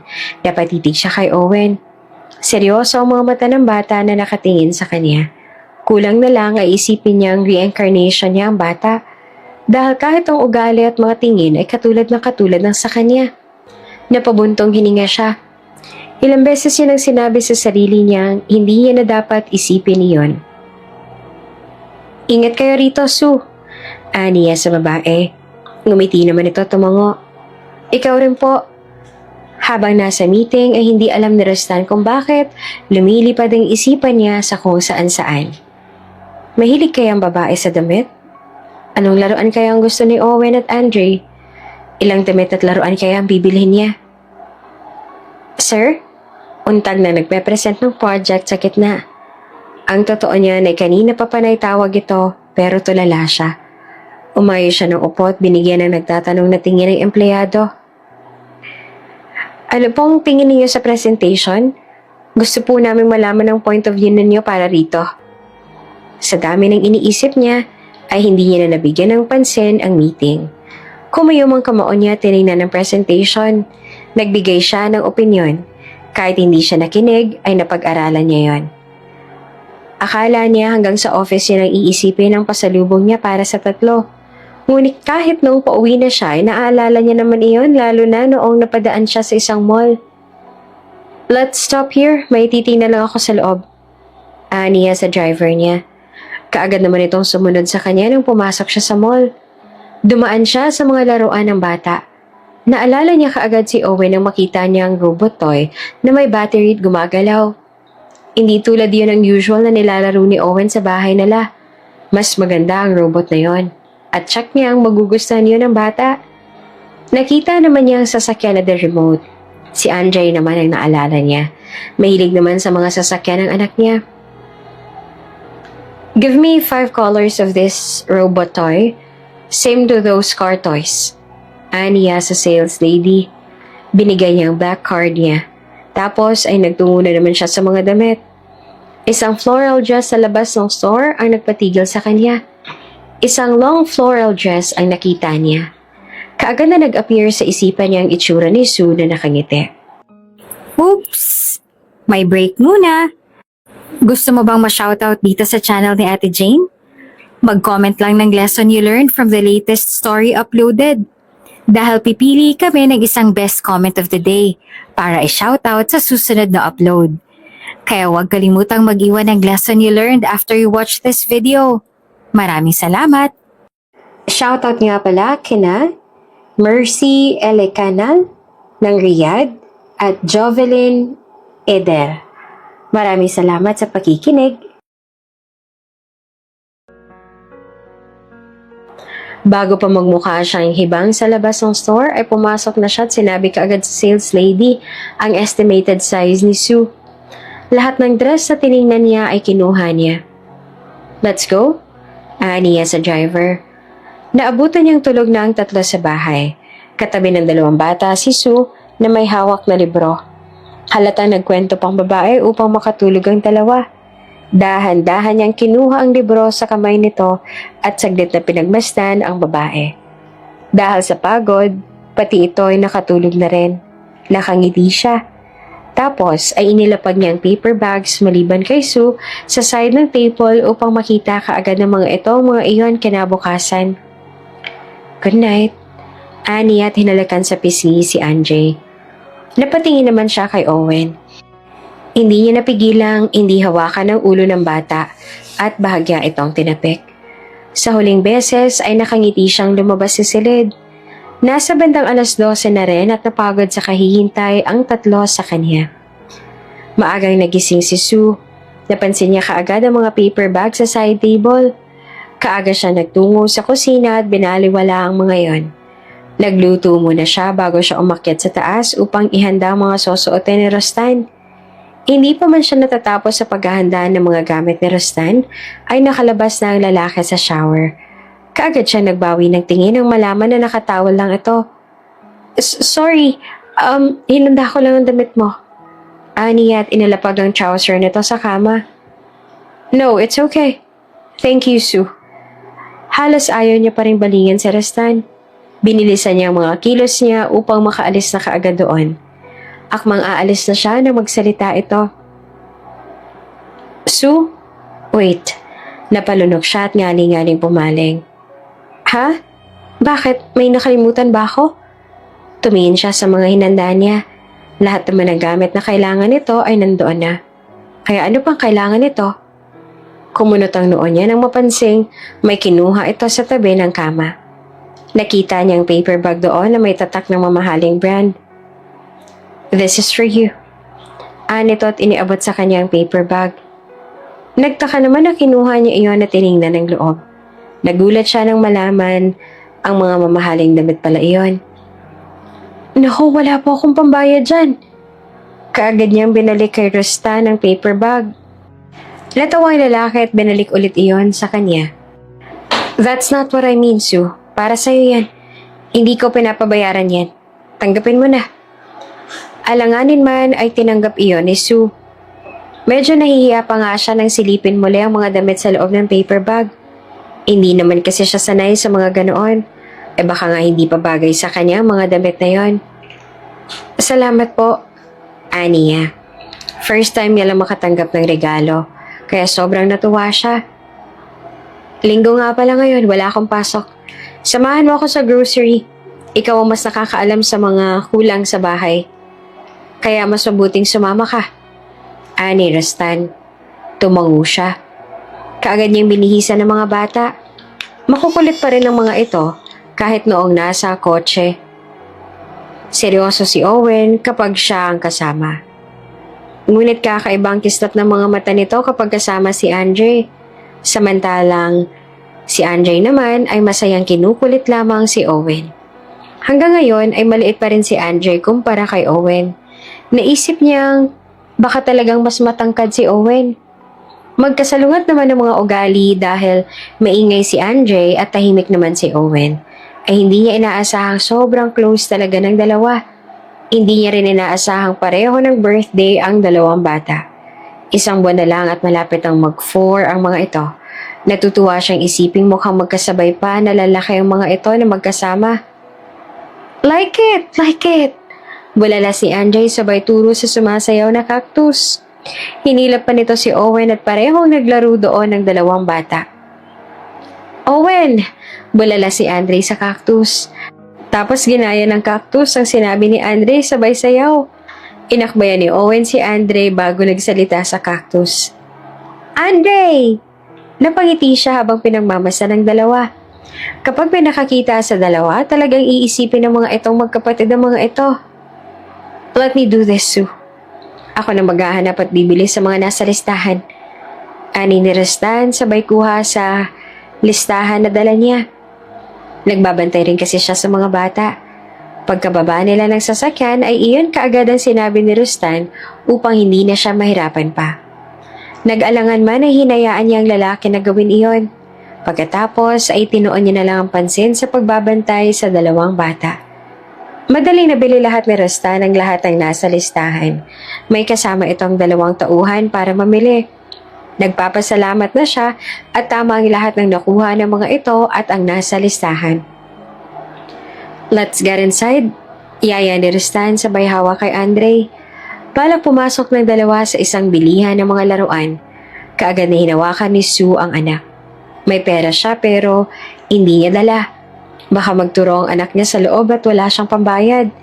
Nagsisisi siya ngayong hindi siya nakapagdala ng kahit kaunting pera man lamang para sa anak niya. Anak, hayaan mo, babalik tayo rito bukas, okay? Ibibili ka rin ni mama ng laruan. Hindi kasi nadala ni mama ang pera niya. Paliwanag niya sa anak. Simula nung matuto si Owen na maglaro ay nag-iisang laruan lang na kayanan niyang bilhin dito. Ngayon dapat siya babawi dahil kaya niya na iyong bilhin. Nagpapasalamat siyang hindi kailanman ginawa ng anak niya na mag-tantrums dahil lang sa material na bagay. Titingin lang ito sa kanya at makikinig sa sinabi niya. Pakiramdam niya ay naiintindihan na siya nito kahit pa magpo-4 lang naman ito. Natanaw ni Rustan si Sue sa entrada ng toy store. Tahimik lamang na pinagmamasa ng dalawa ang mga namimili sa loob ng store. Kaya nilapitan niya ang mga ito. Sue, papiliin mo na si Owen. Ani niya sa babae na nagulat sa paglapit niya. Wala po akong dalang pere. Babalik na lang ho kami dito sa susunod. Nilapitan niya si Owen at hinawakan sa kamay ang bata. Nakita niyang tumingala ang bata sa kanya. Nanatili ang katahimikan nito. At kakaibang pakiramdam ang naramdaman niya sa mga tingin ng bata. Ngunit, ngumiti siya rito. Kumuha ka ng gusto mong robot toy, kahit ilan pa yan. Puntahan mo na doon si Andre. Ani at tinurong anak na nalilito rin sa estante ng mga car toys. Nakita niya kung papaanong kumislap ang mga mata nito nang ituro niya si Andre. Hindi ito nagsaya ng oras at kaagad na lumapit kay Andre. Sabihin mo na lang mamaya sa akin kung magkano nabayaran mo, ha? Babayaran ko na lang yun pag uwi. Sabi bigla ni Sue. Binalingan niya ito. No need, Sue. Malapit ang birthday ng dalawa. Isipin mo na lang na birthday gift ko yan sa kanila. Nag-alangan man ay nagawa pa rin ngumiti ni Sue.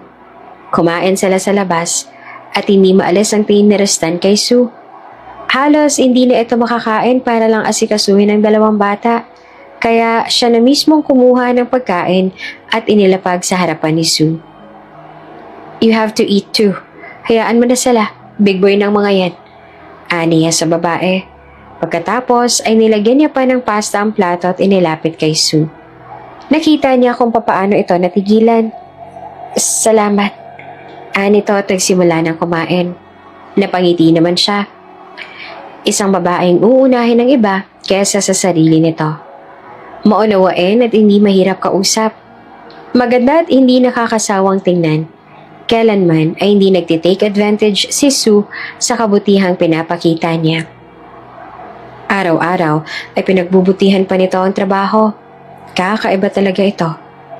Inayos ni Rustan ang necktie niya habang nakaharap sa salamin.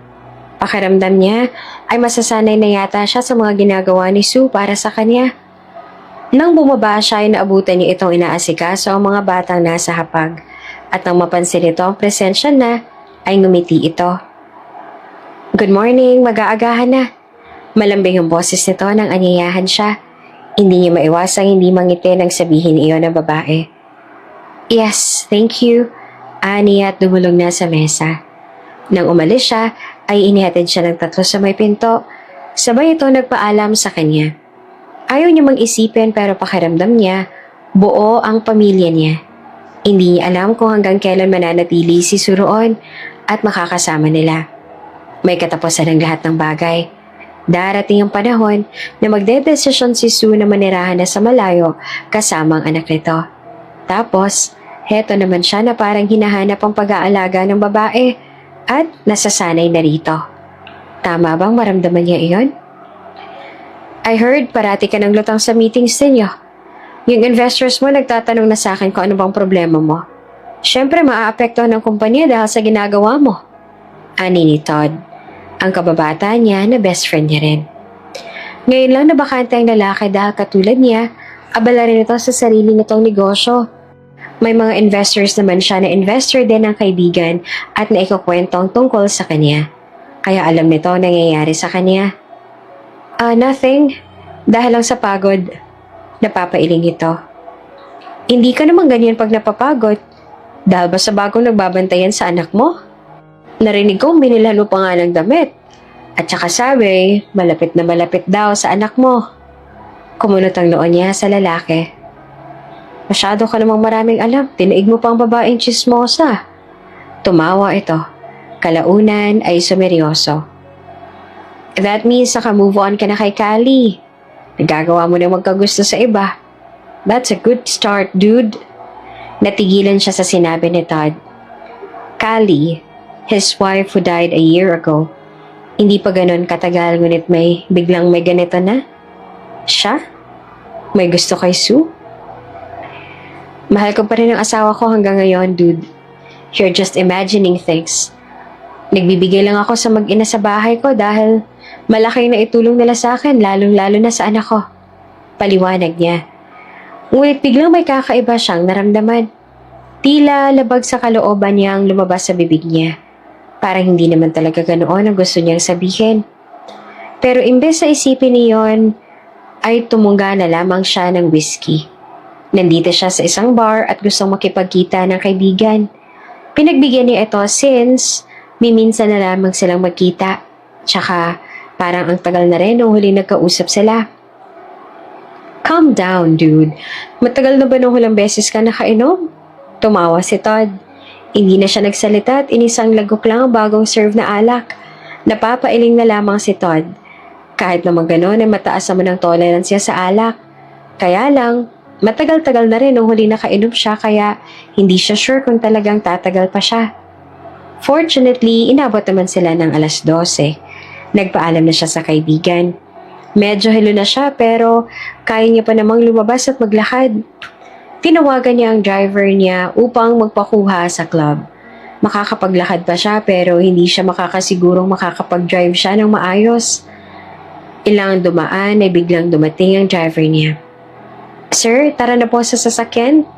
Bulalas ito na makita siyang medyo inaantok na. Kaagad siyang nagpatangay sa driver niya at tahimik na nitong pinaandar ang sasakyan. Ilang saglit pa ay natagpuan niya na lang ang sarili na nasa kama na. Mukhang kanina pang nakarating ang driver at nakauwi na sila. Ngunit nang ibuka niya ang mata ay naaninag niya sa nanlalabong paningin ang itsura ni Sue. Inangat niya ang kamay upang hawakan ito sa pisngi. May hawak itong bimpo at mukhang inaasikaso na naman siya. Stop this, Sue. Baka masanay ako. Baka hanap-hanapin ko kapag wala ka na. Natigilan ito at kita niya ang pandalaki ng mga mata nito. Hindi niya alam kung anong pumasok sa isipan niya at bumangon siya. At nang magpantay ang mga mata nila, ay bigla niya na lang itong hinalikan. Iyon ang sinisigaw ng puso niya. Iyon ang isa sa gustong-gusto niyang gawin. Nagpaubaya ang babae, kaya tuluyan niya na itong inangkin. Hindi na siya nagsayang ng oras at tuluyan nang inilapit ang sarili. Sue, banggit niya habang naghahabol ng hininga. Namumungay ang mga mata ng babae habang nanatiling nakatingin sa kanya. Mas lalo lang siya nakaramdam ng init ng katawan. Hindi ito ang inaasahan niya. Ngunit, nagugustuhan niya. Samantala, hindi naman alam ni Sue kung anong i-react hanggang sa nagpatangay na lang siya sa lalaki. Tila bumubulong ang puso niyang ibigay ang gusto nito. Hindi niya alam kung bakit. Mahal niya rin ba ito?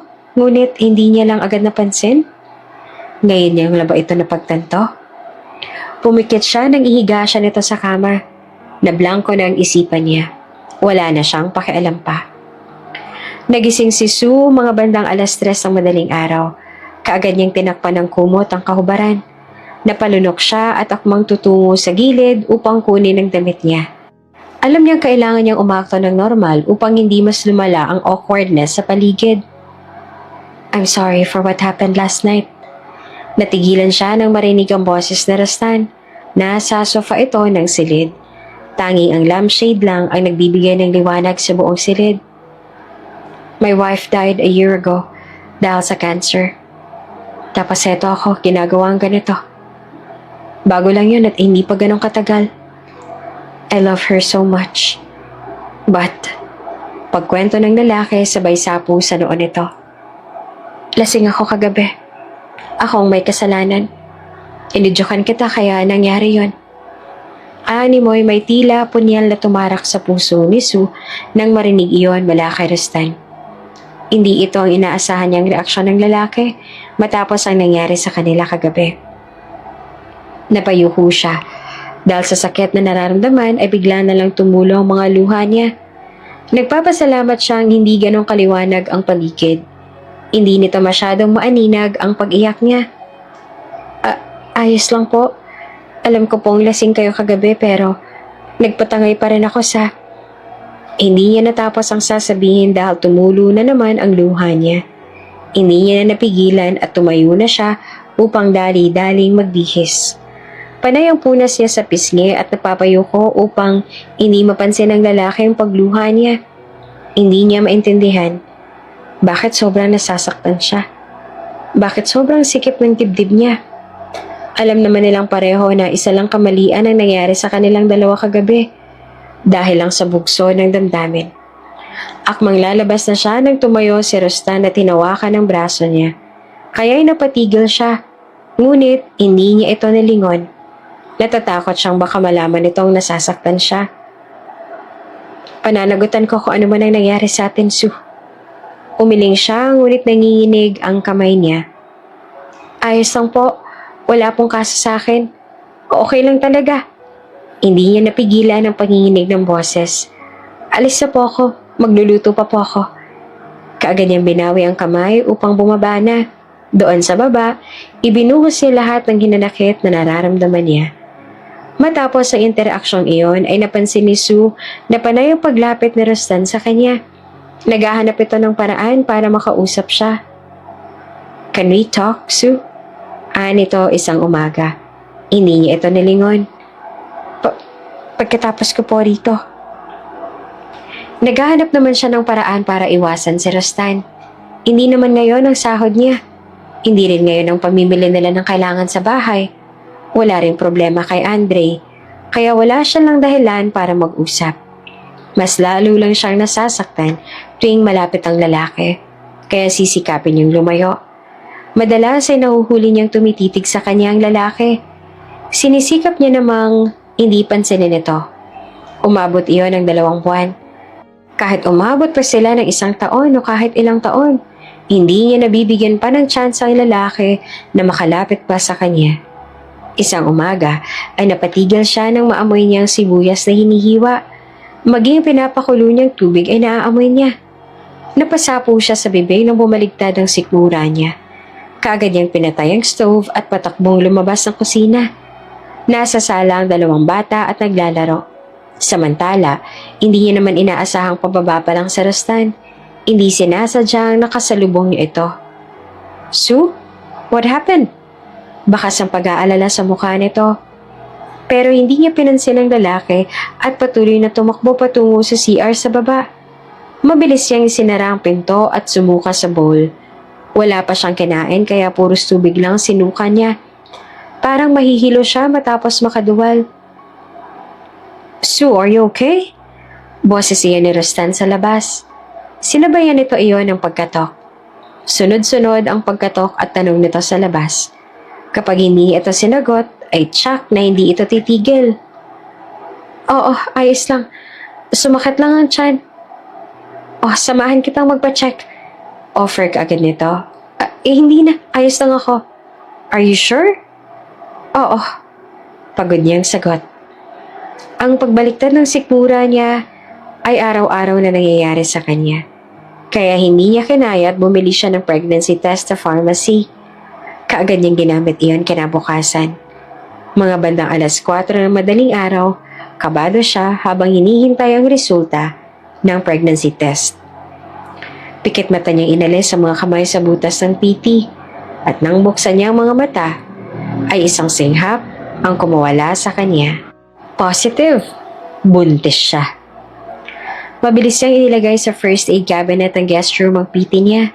Naalala niya ang wedding picture na nasa silid pa rin hanggang ngayon ni Rustan. Sinabi ng lalaki kung gaano nitong kamahalang asawa nito sa mismong pagmumukha niya. Sorry ang sinabi nito pagkagising niya. Nagkamali silang dalawa. Pero ayaw niyang itrato na isang kamalian ng anak niya. Hindi deserve ni Rustan na malaman ang tungkol sa pagbubuntis niya. Alam niyang pananagutan siya ng lalaki, ngunit alam niya rin na responsibilidad lamang ang turing sa kanila ni Rustan. At hindi nito ituturing na anak ang bata. Pinagmasdan niya ang sala at maging ang anak niyang nakikipaghabulan kay Andre. Mama, laro kami ni Andre sa kwarto. Paalam ni Owen sa kanya. Ngumiti siya rito at tumango. Magligpit ka agad pagkatapos, ha? Binalik niya ang mga mata sa sala. Tiningnan niya ang buong paligid at nagbitiw ng malalim na buntong hininga. Masyadong tahimik na yung umakyat na ang dalawang bata sa taas. Kapag umalis na sila doon balang araw, siguro makakapagsimula na siya ng maayos sa buhay, hindi tulad noon. Malaki-laki na rin ang naipon niya at balak niya talagang bumili ng lote at bahay. Alam niyang darating ang panahong iiwan din nila ang lahat dito. Alam niyang mahihirapan ang anak niya sa una, ngunit tsak niyang maiintindihan din ito ang desisyon niya. Umakyat siya at nadaanan ang nakabukas na pinto ng silid ni Rustan. Pumasok siya roon at balak sanang isarang pinto bago siya magtungo sa kabilang silid. Ngunit napansin niya ang napakalaking picture ni Rustan at ng asawa sa mismong dingding malapit sa headboard ng kama. Nagbitiw siya ng mapait na ngiti. Sorry. Kung may mga malimang kami nagawa ng asawa mo, sorry. Dahil nagpadala ako sa sitwasyon. Siguro dahil mahal ko na siya. Kaya rin siguro ako nasaktan nung malaman kong ikaw pa rin ang mahal niya. Hanggang ngayon, aniya. Tulog ang dalawang bata, mga bandang tanghali na. At saka malapit lang ang pharmacy sa mansyon. Pwede siyang lumabas saglit upang bumili ng vitamins para sa pinagbubuntis niya. Gusto niya man na magpa-check up ay hindi niya magawa. Natatakot siyang baka mabuko siya. Binilisan niya na lang. Babalik agad siya sa mansyon bago pa magising ang dalawang bata. Nasa daan na siya pa uwi nang may makabangga siya. Nahulog ang binili niyang vitamins, ngunit kaagad na dinampot iyon ng lalaki. Sue? Familiar sa kanya ang boses na yon kaya natigilan siya. Nang balingan niyang nagsasalita ay nagulat siya nang malaman na si Eric ito. Ang lalaking ama ng kanyang anak. Nagkita ulit sila. Kaagad niyang binawi ang vitamins niya sa kamay nito at akmang aalis na para matakasan niya ang lalaki. Matapos ang trauma na binigay nito sa kanya, takot na lamang ang nakukuha niya mula rito kapag nagkakaharap sila ng ganito. Saglit, Sue! Bulalas ito, tinawakan ang braso niya. Gulat na nilingon niya ang lalaki. Gusto niyang bawiin ang kamay mula rito, pero ayaw nitong bitiwan. Bitiwan mo ako! Bulyaw niya. Nagbitiw ito ng tawa nang makita ang galit at takot sa mga mata niya. Aba, kung makaasta ka naman dyan, akala mo naman talaga wala kaming pinagsamahan. Baka nakakalimutan mong may anak ka sa akin, babae. Natatawa nitong sabi sa kanya. Namilog ang mga mata niya. Hindi niya sinabi rito ang tungkol sa bata, kaya paano nito nalaman na may anak sila? Dahil ba sa karelasyon mo ang CEO ngayon ng kumpanya? Balita ako, nakatira na raw kayo ng anak natin sa isang mansyon kasama ang CEO na yon. Hanep, big time na pala kayo ngayon ah.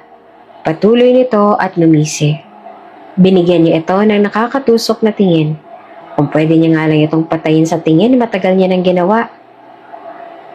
Hindi ko alam kung saan nakukuha yung mga pinagsasasabi mo. Pero lubayan mo na ako. Bulyaw niya sa galit. Umili ito at inilapit ang mukha sa kanya. Maiiyak na siya nang humakbang siya paatras upang makalayo lamang sa lalaki. Grabe ka naman. Gusto ko lang naman makausap ka. Minalas lang kasi talaga ako sa girlfriend ko. Kayo kasi mga babae, pagkatapos nyo kaming perahan, iiwan nyo kami kapag wala na kayong mahihita sa amin. Para yung flight attendant kong girlfriend noon. Bigla na lang ako iniwan sa ere nung iposta ko lahat ng pera ko sa bangko sa isang kasino. Bumungisis ito. Ngayon niya napansin ang pananamit ni Eric. Kaya naman pala gusgusin na ito ngayon at hindi na posturang-postura katulad ng dati. Pinagmamayabang pa nga nito ang flight attendant nitong girlfriend. Kesyo maganda at parang model. Tapos ngayon nakita ulit sila. Ganitong malalaman niya. Bigla siyang natawa. Kinarma ka na pala dahil sa mga ginawa mo sa akin nun. Pero kulang pa yan. Sana mas magdusa ka pa. Nagtagis ang bagang ni Eric at bigla na lang hinila ang buhok niya. Napahiyaw siya sa sakit. Anong sabi mo? Nagtagis ang bagang nito nang sabihin yan. Ang saya-saya mo ha? Sige, palalampasin ko yung mga sinabi mo. May gagawin ka pa kasi para sa akin, kaya ayos lang yan. Ikaw ang magiging daan para yumaman ako sa isang kurak. Kumunot ang noon niya. Ano na naman ba yung iniisip mong hayop ka? Ngumisi ito. Gusto ko lang na humingi ka ng 50 milyon dyan sa boyfriend mong CEO. Hindi ko siya boyfriend. Natigilan siya nang hilahin ulit ito ang buhok niya. Huwag mo nang ipagkaila pa. Wala rin naman akong pakialam kung gawin lang niyang para o ano. Ang importante, makahingi ka ng pera sa kanya at ibigay mo sa akin. Ha? Nananaginip ka ba ng gising? At bakit ka naman gagawin yon? Humigpit ang hawak nito sa buhok niya. Kapag hindi mo nagawa, pupuntahan kita at manggugulo ako. Sasabihin kong niloloko mo siya at pineperahan mo lang siya. Magpapakilala ako sa anak natin at sasabihin ko sa lalaki mo na ako ang ama ng anak mo. Natulala siya. Hindi siya makagalaw hanggang sa nawala na si Eric sa harapan niya. Araw-araw siyang takot at hindi alam ang gagawin. Parati niyang iniisip ang mga gagawin ng lalaki. Hindi na siya makakain ng maayos dahil sa problema. May nagpapapigay. May dumating na parcel sa labas. Isang umaga ay isang box ang dumating sa mansyon. Si Rustan pa mismo may hawak nun. May pangalan mo rito, Sue. Nag-order ka? Patuloy nito at palapit sa kanya. Kaagad niyang sinalubong ang lalaki at kaagad na binawi sa kamay nito ang box na hawak.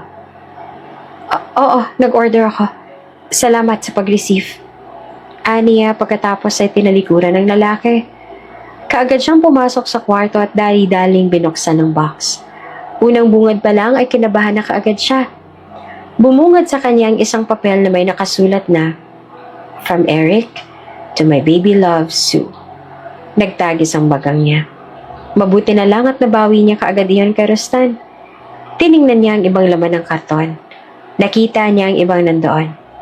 Isang picture kung saan magkasama sila ni Eric sa isang club. Kinilabutan siya na makita ang picture ng anak niya sa isang mall. Kinuhanan iyon ng patago. Ibig sabihin ay nasa paligid lamang si Eric all this time at nagmamanman sa kanila.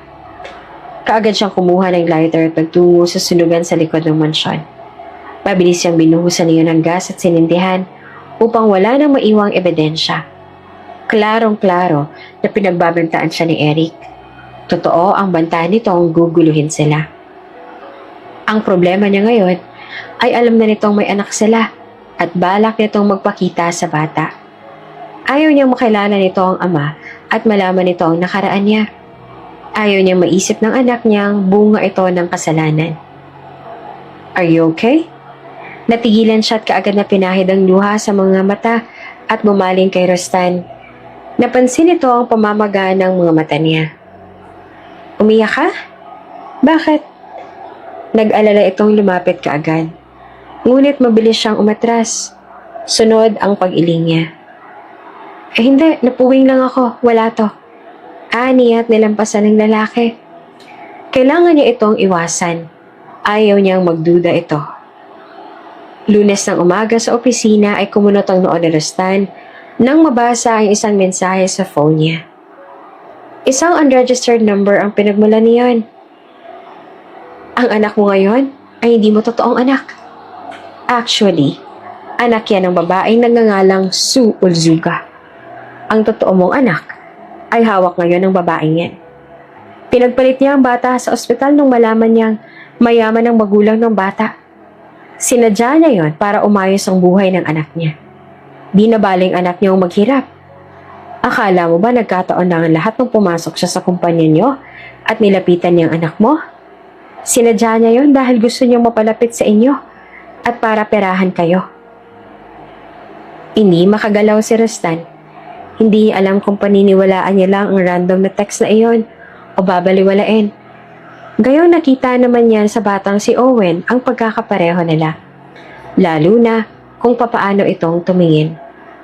Noong una pa lang silang nagkita, animoy may koneksyon na silang dalawa. Gayong first time pa lang naman nila nakita ang bata. Parang gusto niya na rin na maniwala sa text na iyon. Dumalo siya sa meeting at may 1 week siyang business trip sa susunod na linggo. Ngunit buong araw ay lumutang ang isipan niya dahil sa natanggap na text. Napapatitig siya kahit Sue sa tuwing nasa bahay siya at may ginagawa ang babae. Gusto niya itong kausapin, ngunit parang wala ito sa sarili.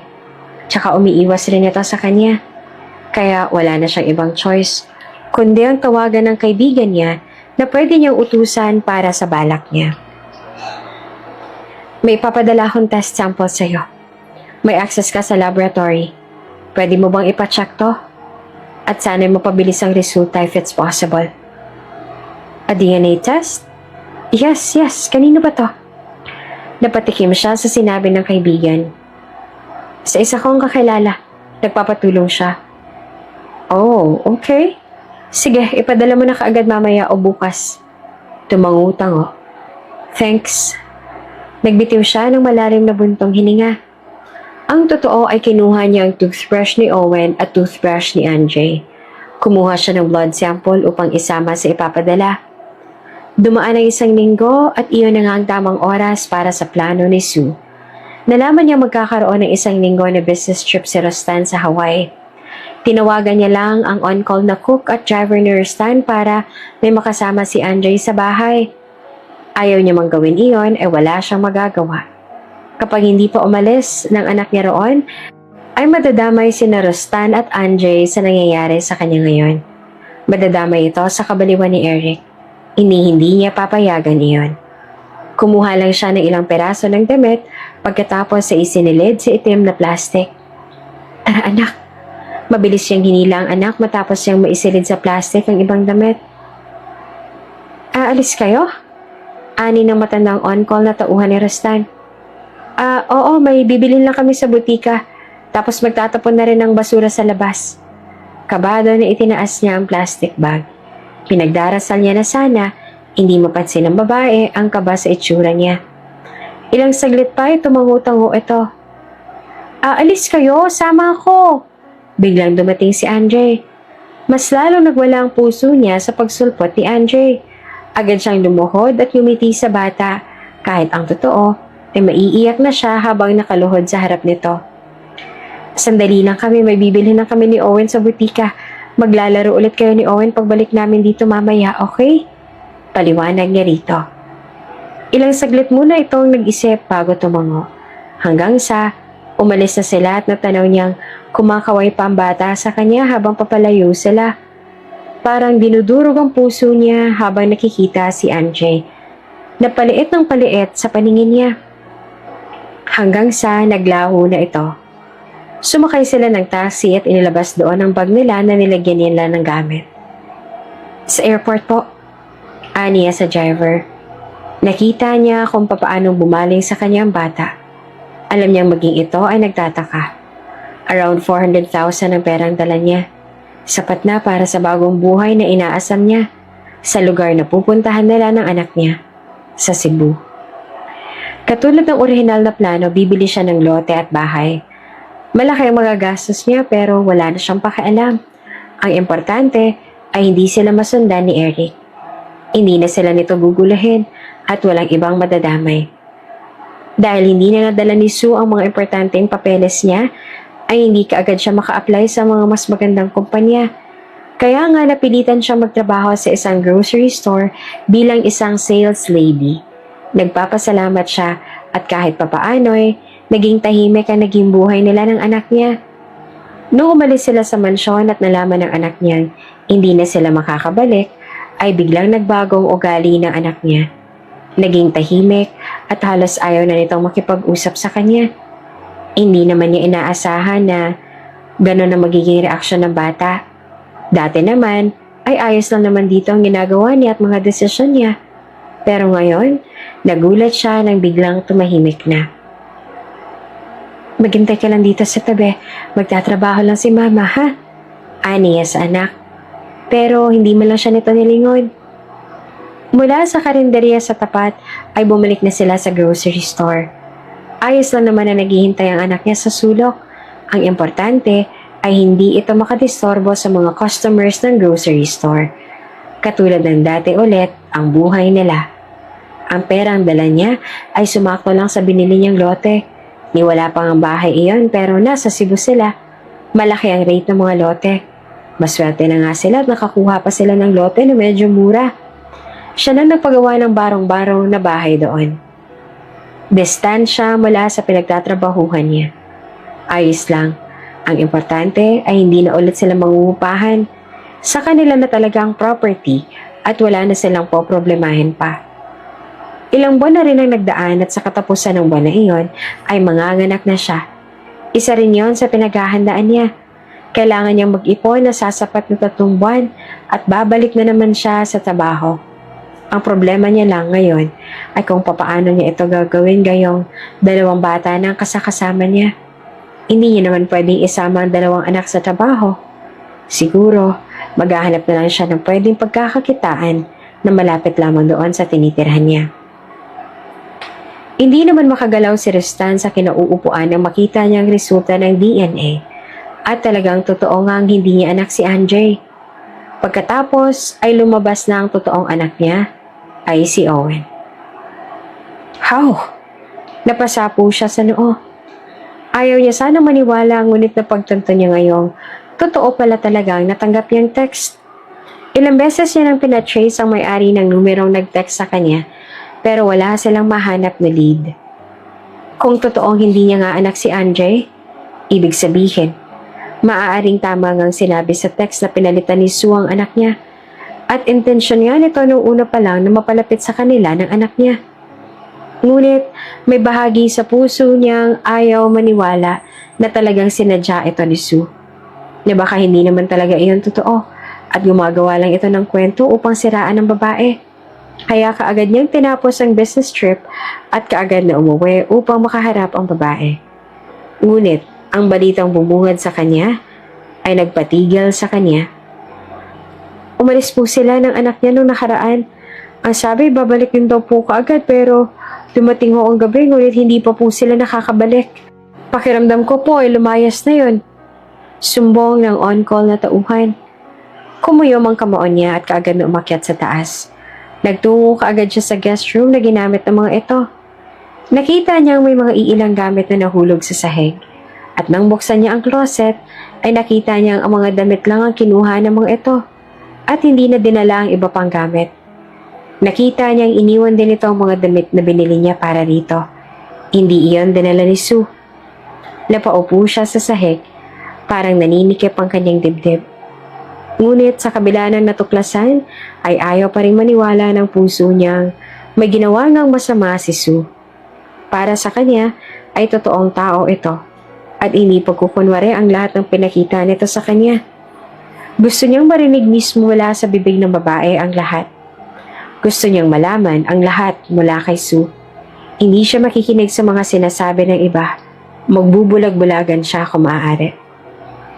Nangihinang tumayo siya at nilapitan ang picture frame ni Andre na nasa side table. Kinuha niya iyon ngunit nabitawan niya dahil nanginginig ang mga kamay niya. Akma niyang pupulutin pero nasugatan lang siya. Bulalas niya at parang gusto niyang sabunutan ng sarili. Naiinis siya. Nagtungo siya sa cabinet at nangalkal ng igagamot sa sugat.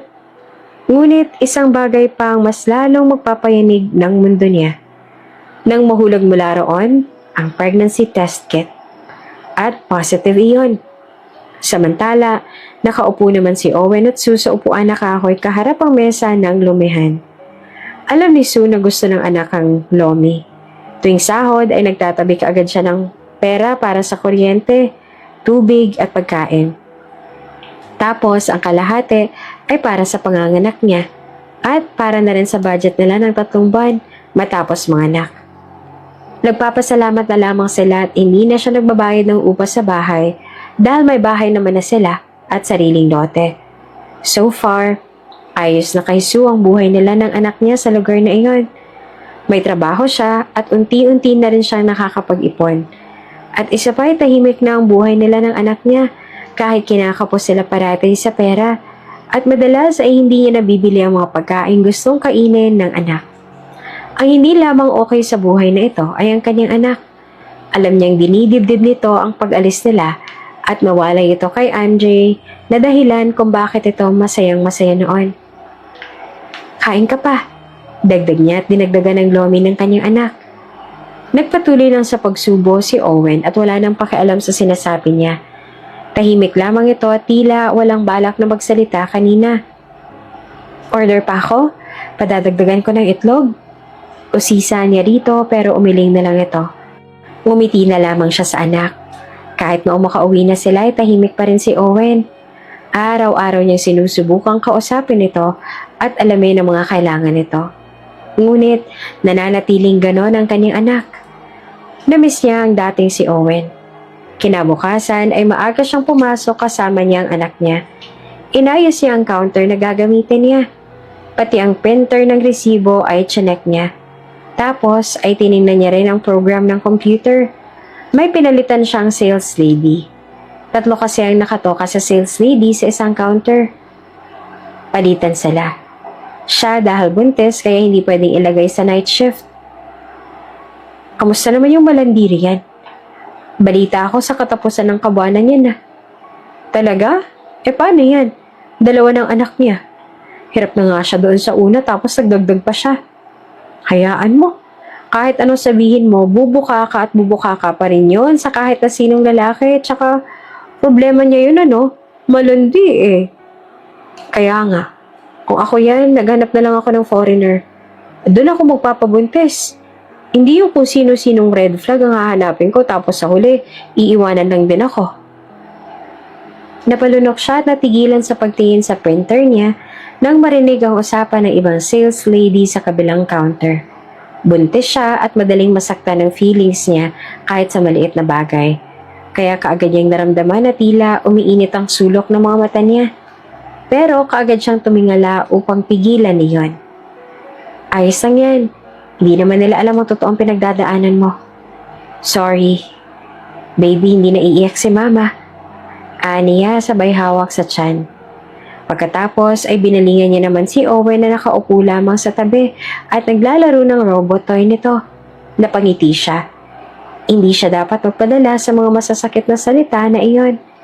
Nandito naman ang mga taong nagpapatatag ng puso niya, kaya walang rason upang panghinaan siya at magpapadala sa mga pinagsasasabi ng iba na wala namang alam sa buhay niya. Ilang buwan na rin mula nang masilayan niya ang mukha ni Sue at ng bata. Hindi na alam ni Rustan. Hanggang sa mga oras na yon ay hinahanap niya pa rin ang dalawa. Panay rin ang iyak ni Andre at hinahanap nito si Sue. Kahit ang bata ay nararamdaman nito ang lukso ng dugo. Kahit nung malaman niyang anak ni Sue si Andre, ay hindi pa rin nagbago ang tingin niya sa bata. Anak ang turing niya dito hanggang ngayon. Kahit pa yata ilang DNA result ang magpapatunay, ay hindi magbabago ang pagtingin niya sa anak. Anak niya si Andre sa puso't isipan. Nakatulala siya sa office niya habang pinapaikot ang ballpen sa mga daliri. Tapos na siya sa gawain. Balak niya munang i-relax ang utak. Pakiramdam niya madedepress na siya dahil sa mga iniisip. Lalo na ang tungkol sa pinagbubuntis ngayon ni Sue. Ang anak nating dalawa. Hindi siya makapaniwala na alam niyang nandoon ang mag-ina niya at mag-isang pinapasa ni Sue ang problema. Sa kabila ng narinig niya ay umaasa pa rin siyang biglang susulpot ang babae sa pintuan para sabihing, "Sorry," at babalik na sa kanya. Walang pag-aalinlangan niya itong tatanggapin ulit. Naputol ang pag-iisip niya nang may matanggap siyang tawag mula sa kakilala. "It's about the girl you're looking for. Sue Olzuga, right?" Napatayo siya sa kinauupuan nang iyon ang kaagad na bungad ng kakilala sa kanya. "What about her? Nagkita kayo?" Sunod-sunod ang naging tanong niya. No, but I know where she is. I have my grocery store branch sa Cebu. Nakita ko sa listahan ng mga sasahuran ng pangalan ng hinahanap mo." Nito at napalunok siya. Bago niya ibinaba ang phone ay alam niya na ang lahat ng detalye tungkol sa kinaroroonan ni Sue. Kaagad niyang kinuha ang jacket at tiningnan niya ang relo sa bisig. Kinuha niya ang cellphone at may tinawagan. "Please ready the private plane. Pupunta tayo ng Cebu." Niya at mabilis na lumabas sa opisina. "Copy, boss." Niya sa kabilang linya. Pinatunog niya ang Aston Martin niya at kaagad na sumakay doon. Seryoso ang mga tingin na pinukol niya sa unahan. Umigting ang mga ugat sa braso niya habang kinakalma ang sarili. "I won't let you go this time, Sue." Anas niya sa sarili. Sa kabilang banda, may kaunting kirot naman na si Sue na nararamdaman sa tiyan nang bumangon siya kinaumagahan. Naalala niyang ito na palang huling araw sa buwang iyon. Due date niya na. Ngunit kaya niya pa namang bumangon at maglakad-lakad. Sayang din naman ang araw niya kung hindi siya papasok ngayon. Pandagdag na rin niya ng ipon niya. Kaya lang nang papasok na sila sa grocery store, ay napatigil siya nang magsimulang kumirot ang bewang niya. Maging ang anak niya ay nagtataka at bumakas ang pag-aalala sa mukha niya nang makitang napangiwi siya sa sakit. Nang mawala ang sakit ay nagbitaw siya ng malalim na buntong hininga bago nagpatuloy sa paglalakad papasok. "Upo ka lang dyan ha, mabilis lang to," niya sa anak. Pagkatapos ay nasikaso niya na ang mga dumating na customers. Ngumingiti siya sa mga ito kahit nakakaramdam siya ng pananakit ng lower back niya. Panay naman ang sulyap niya sa anak sa tuwing dadaan ng mga ilang minuto. Nakakampante siya sa tuwing makakita itong nandoon pa rin at doon naglalaro ng robot toy nito. Nang matapos siya sa isa pang customer ay bumaling ulit siya sa gawin ni Owen. Ngunit naistatwa siya sa kinatatayuan nang makita ang pumasok na matangkad na lalaki. Halos lahat ng mga pumasok sa store ay napatingin dito. At nang matauhan siya ay kaagad siyang umalis sa counter. Ngunit huli na dahil nakita na siya ni Rustan. Nagwala kaagad ang puso niya na magkasalubong ang mga mata nila. "Halika, tara, dali!" Bulalas niya tapos ay hinila ang anak. Hindi sila sa entrance dumaan kundi sa likod ng grocery store. Dumaan sila sa bodega at lumusod sa malaking gate sa likod. Sinapo niya ang tiyan habang mabilis ang lakad nila ng anak niya. Kung kaya niya lang buhatin ang anak niya ay gagawin niya. Ngunit hindi dahil mahihirapan na rin siyang maglakad kung ganon. "Bilis anak," niya. Malalaking hakbang na nagtungo sila sa isang eskinita na pwede nilang daanan upang makarating sa may mga paradahan ng tricycle. Balak niya magtungo diretso sa bus terminal ngayon. Saglit silang lalayo ng anak niya at babalik kapag naiwala na nila si Rustan. Mabuti na lang at may nipon na siya ulit. Kahit hindi na siya bumalik sa trabaho ay okay lang. Kaya lang, saktong pagkarating niya sa dulo ng eskinita ay isang makintab na kulay itim na kotse ang humarang dito. Namilog ang mga mata niya at kaagad na napaatras. Nang balingan niya ay dinaanan nila ay may isa pang kotse roon. "Diyos ko, hindi!" Bulalas niya sa pagkataranta. Tapos ay napayuko siya nang muli na namang kumirot ang tiyan niya.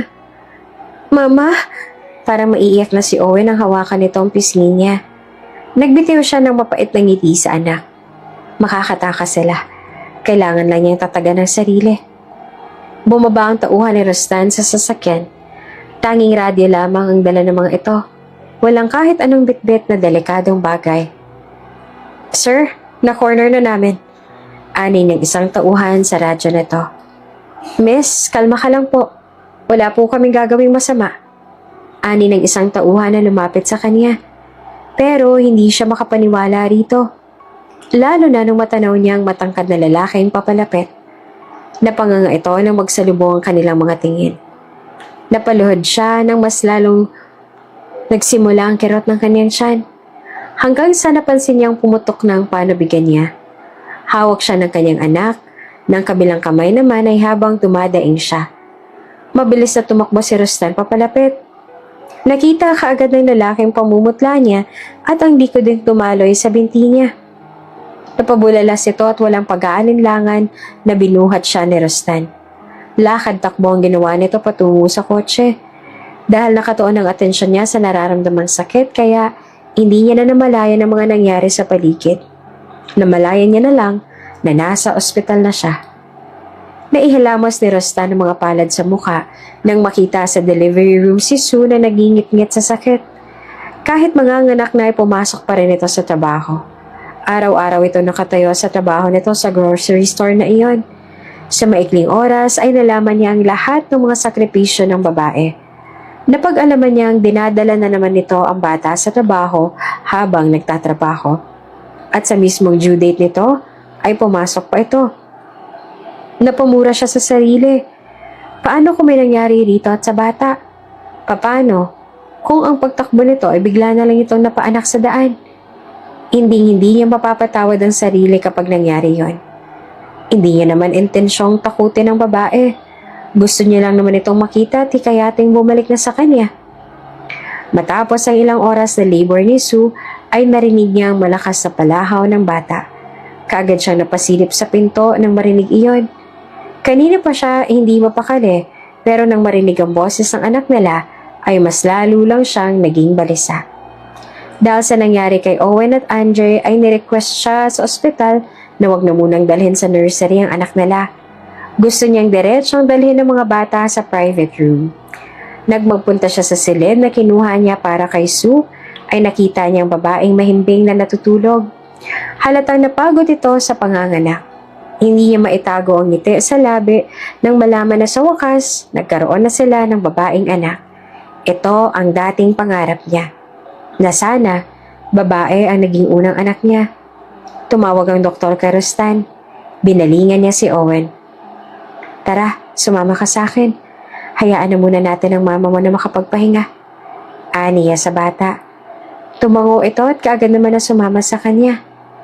Kakaibang gaan naman ang naramdaman niya nang mahawakan niya ulit ang kamay ng anak. Samantala, nangihinang nagmulat naman ang mata si Sue. Hindi niya alam kung ilang oras siyang nakatulog. Nang magising siya ay nagulat siya nang makita si Eric sa silid. Gising ka na pala. Ngumisi ito. Anong ginagawa mo rito? Namimigat ang mga mata sa sambit niya. Simple lang. Nandito ako para ipaalam sa'yo na ang batang si Owen, hindi mo naman talaga anak, kundi si Andre. Nito habang hindi maalis-alis ang ngisi sa mga labi, kumunot ang noon niya. Anong pinagsasasabi mo? Anak ko si Owen. Paano naging anak ni... Nagkapalit ang anak niyo sa ospital kung saan kayo sabay na nanganak ng asawa ni Rustan. Siyempre, hindi mo kaagad nalaman yon. Pero sigurado akong kahit hindi mo alam, napansin mo rin ba ang ibang mukha ni Owen nung lumalaki siya? Umiling lang siya. Hindi, nagsisinungaling ka lang. Sinabi mong gusto mo kaming sirain ni Rustan, pero nagkakamali ka dahil wala namang kami ni Rustan. Mahal niya ang asawa niya. Siguro parte lang to ng plano mo. Parte? Hindi ito parte. Aksidente ko lang itong nalaman sa isa sa mga kakilala mo. Siya ang nakakaalam sa nangyari. Pero nanahimik lang siya at sinekreto sa iyong lahat. Sa kanya ko rin nalaman na may anak tayo. Tsaka syempre, sinakyan ko rin ang mga issue. Sinabi ko rin kay Rustan na ikaw ang may pakana kung bakit nagkapalit ang mga anak ninyo. Na sinadya mong lumapit sa anak ng lalaki yon para mapalapit ka sa anak mo. Sabi ko naman sa'yo, sisirain ko kayong dalawa. Nagbitiw ito ng malademonyong ngisi. Hayop ka, Eric. Hindi pa ba sapat na sinira mo ang buhay ko? Nanahimik ako matapos ang lahat ng kahayupang ginawa mo. Tapos, tumulo ang luha niya. Tumawa ito at namewang. Alam mo, may paraan naman para tantanan ka ni Rustan eh. Kasi alam mo na, paniwalang paniwala talaga siyang ikaw ang may kasalanan ng lahat. Patuloy na tumutulo ang luha sa mga mata niya. Ite-text ko siyang kakilala mo ang may alam ng lahat at lilinisin ko ang pangalan mo kay Rustan. Magiging okay na kayo. Tapos, hihingin mo sa kanyang 50 million na hinihingi ko sa'yo. Ganun lang. Pumitik ito sa ere. Nagtagis ang bagang niya. Ngunit natigilan siya nang biglang bumukas ang pinto. Mabilis na nakapasok si Rustan at isang malakas na sapak ang ginawa nito kay Eric. Hindi na nagkaroon ng pagkakataon ng lalaking makatakas. Dumating ang mga tauhan ni Rustan at itinayo si Eric sa puno ng duguan ng mukha. Narinig kong lahat ng yan. So ikaw pala talagang nag-text sa akin. Hayop ka. Baliw ni Rustan sa galit. Siniraan mo si Sue sa akin. Para ano? Para magalit ako sa kanya? Ngumisi si Eric kahit nabugbog sarado na. Imbis na bugbugin ako, dapat ka nagpapasalamat ka pa sa akin dahil sinabi ko sa'yo ang totoo. Salamat. Dahil dyan, ito-torture muna kita bago kita isuko sa pulis. Namilog ang mga mata ni Eric. Sa lawak na impluwensya ni Rustan ay nalaman kaagad ang iba pang mga kinasangkutan ni Eric. Kaliwat kanan ng illegal nitong trabaho. Maliban doon, ay drug pusher din ito and user at the same time. Dagdag sa pagdagdag ng padagdag na kaso ni Eric. Mas bumigat ang kaso nito at humantong sa habang buhay na pagkakakulong. Sa kabilang banda, hindi maalis ang ngiti ni Rustan habang kinakarga patungo sa wheelchair si Sue. Nasa wakas ay makakalabas na rin ng ospital. Habang nagpapalakas ang babae ay nananatili muna ito sa pangangalaga ng mga doktor. Kamukha mo, ani ni Rustan habang pareho nilang pinagmamasdan ang hawak ni Sue na baby. Talaga? Hindi mo naman makapaniwalang sambit ni Sue. Oo, ganun talaga. Kapag mas mahal ng lalaki ang babae ang nagiging kamukha ng magiging anak nila. Natigilan siya at napatitig kay Rustan. Siguro patay na patay ako sa'yo noon bago ko pa ma-realize. Patuloy nito at yumisi. Parang maiiyak naman siya nang halikan ng lalaki ang noon niya. Inayos na nito ang wheelchair at dahan-dahan ang itinulak yun palabas ng private room. Nang makababa sila at makarating sa van sa parking lot, ay isang malakas na tulak sa pinto ng van ang bumungad sa kanila. Sina Owen at Andre iyon. Kitang excitement sa mga mata ng mga ito na papalapit sa kanila. Hindi dahil gusto silang makita, kundi dahil gusto nitong makita ang baby na karga-karga ni Sue. It's a baby girl!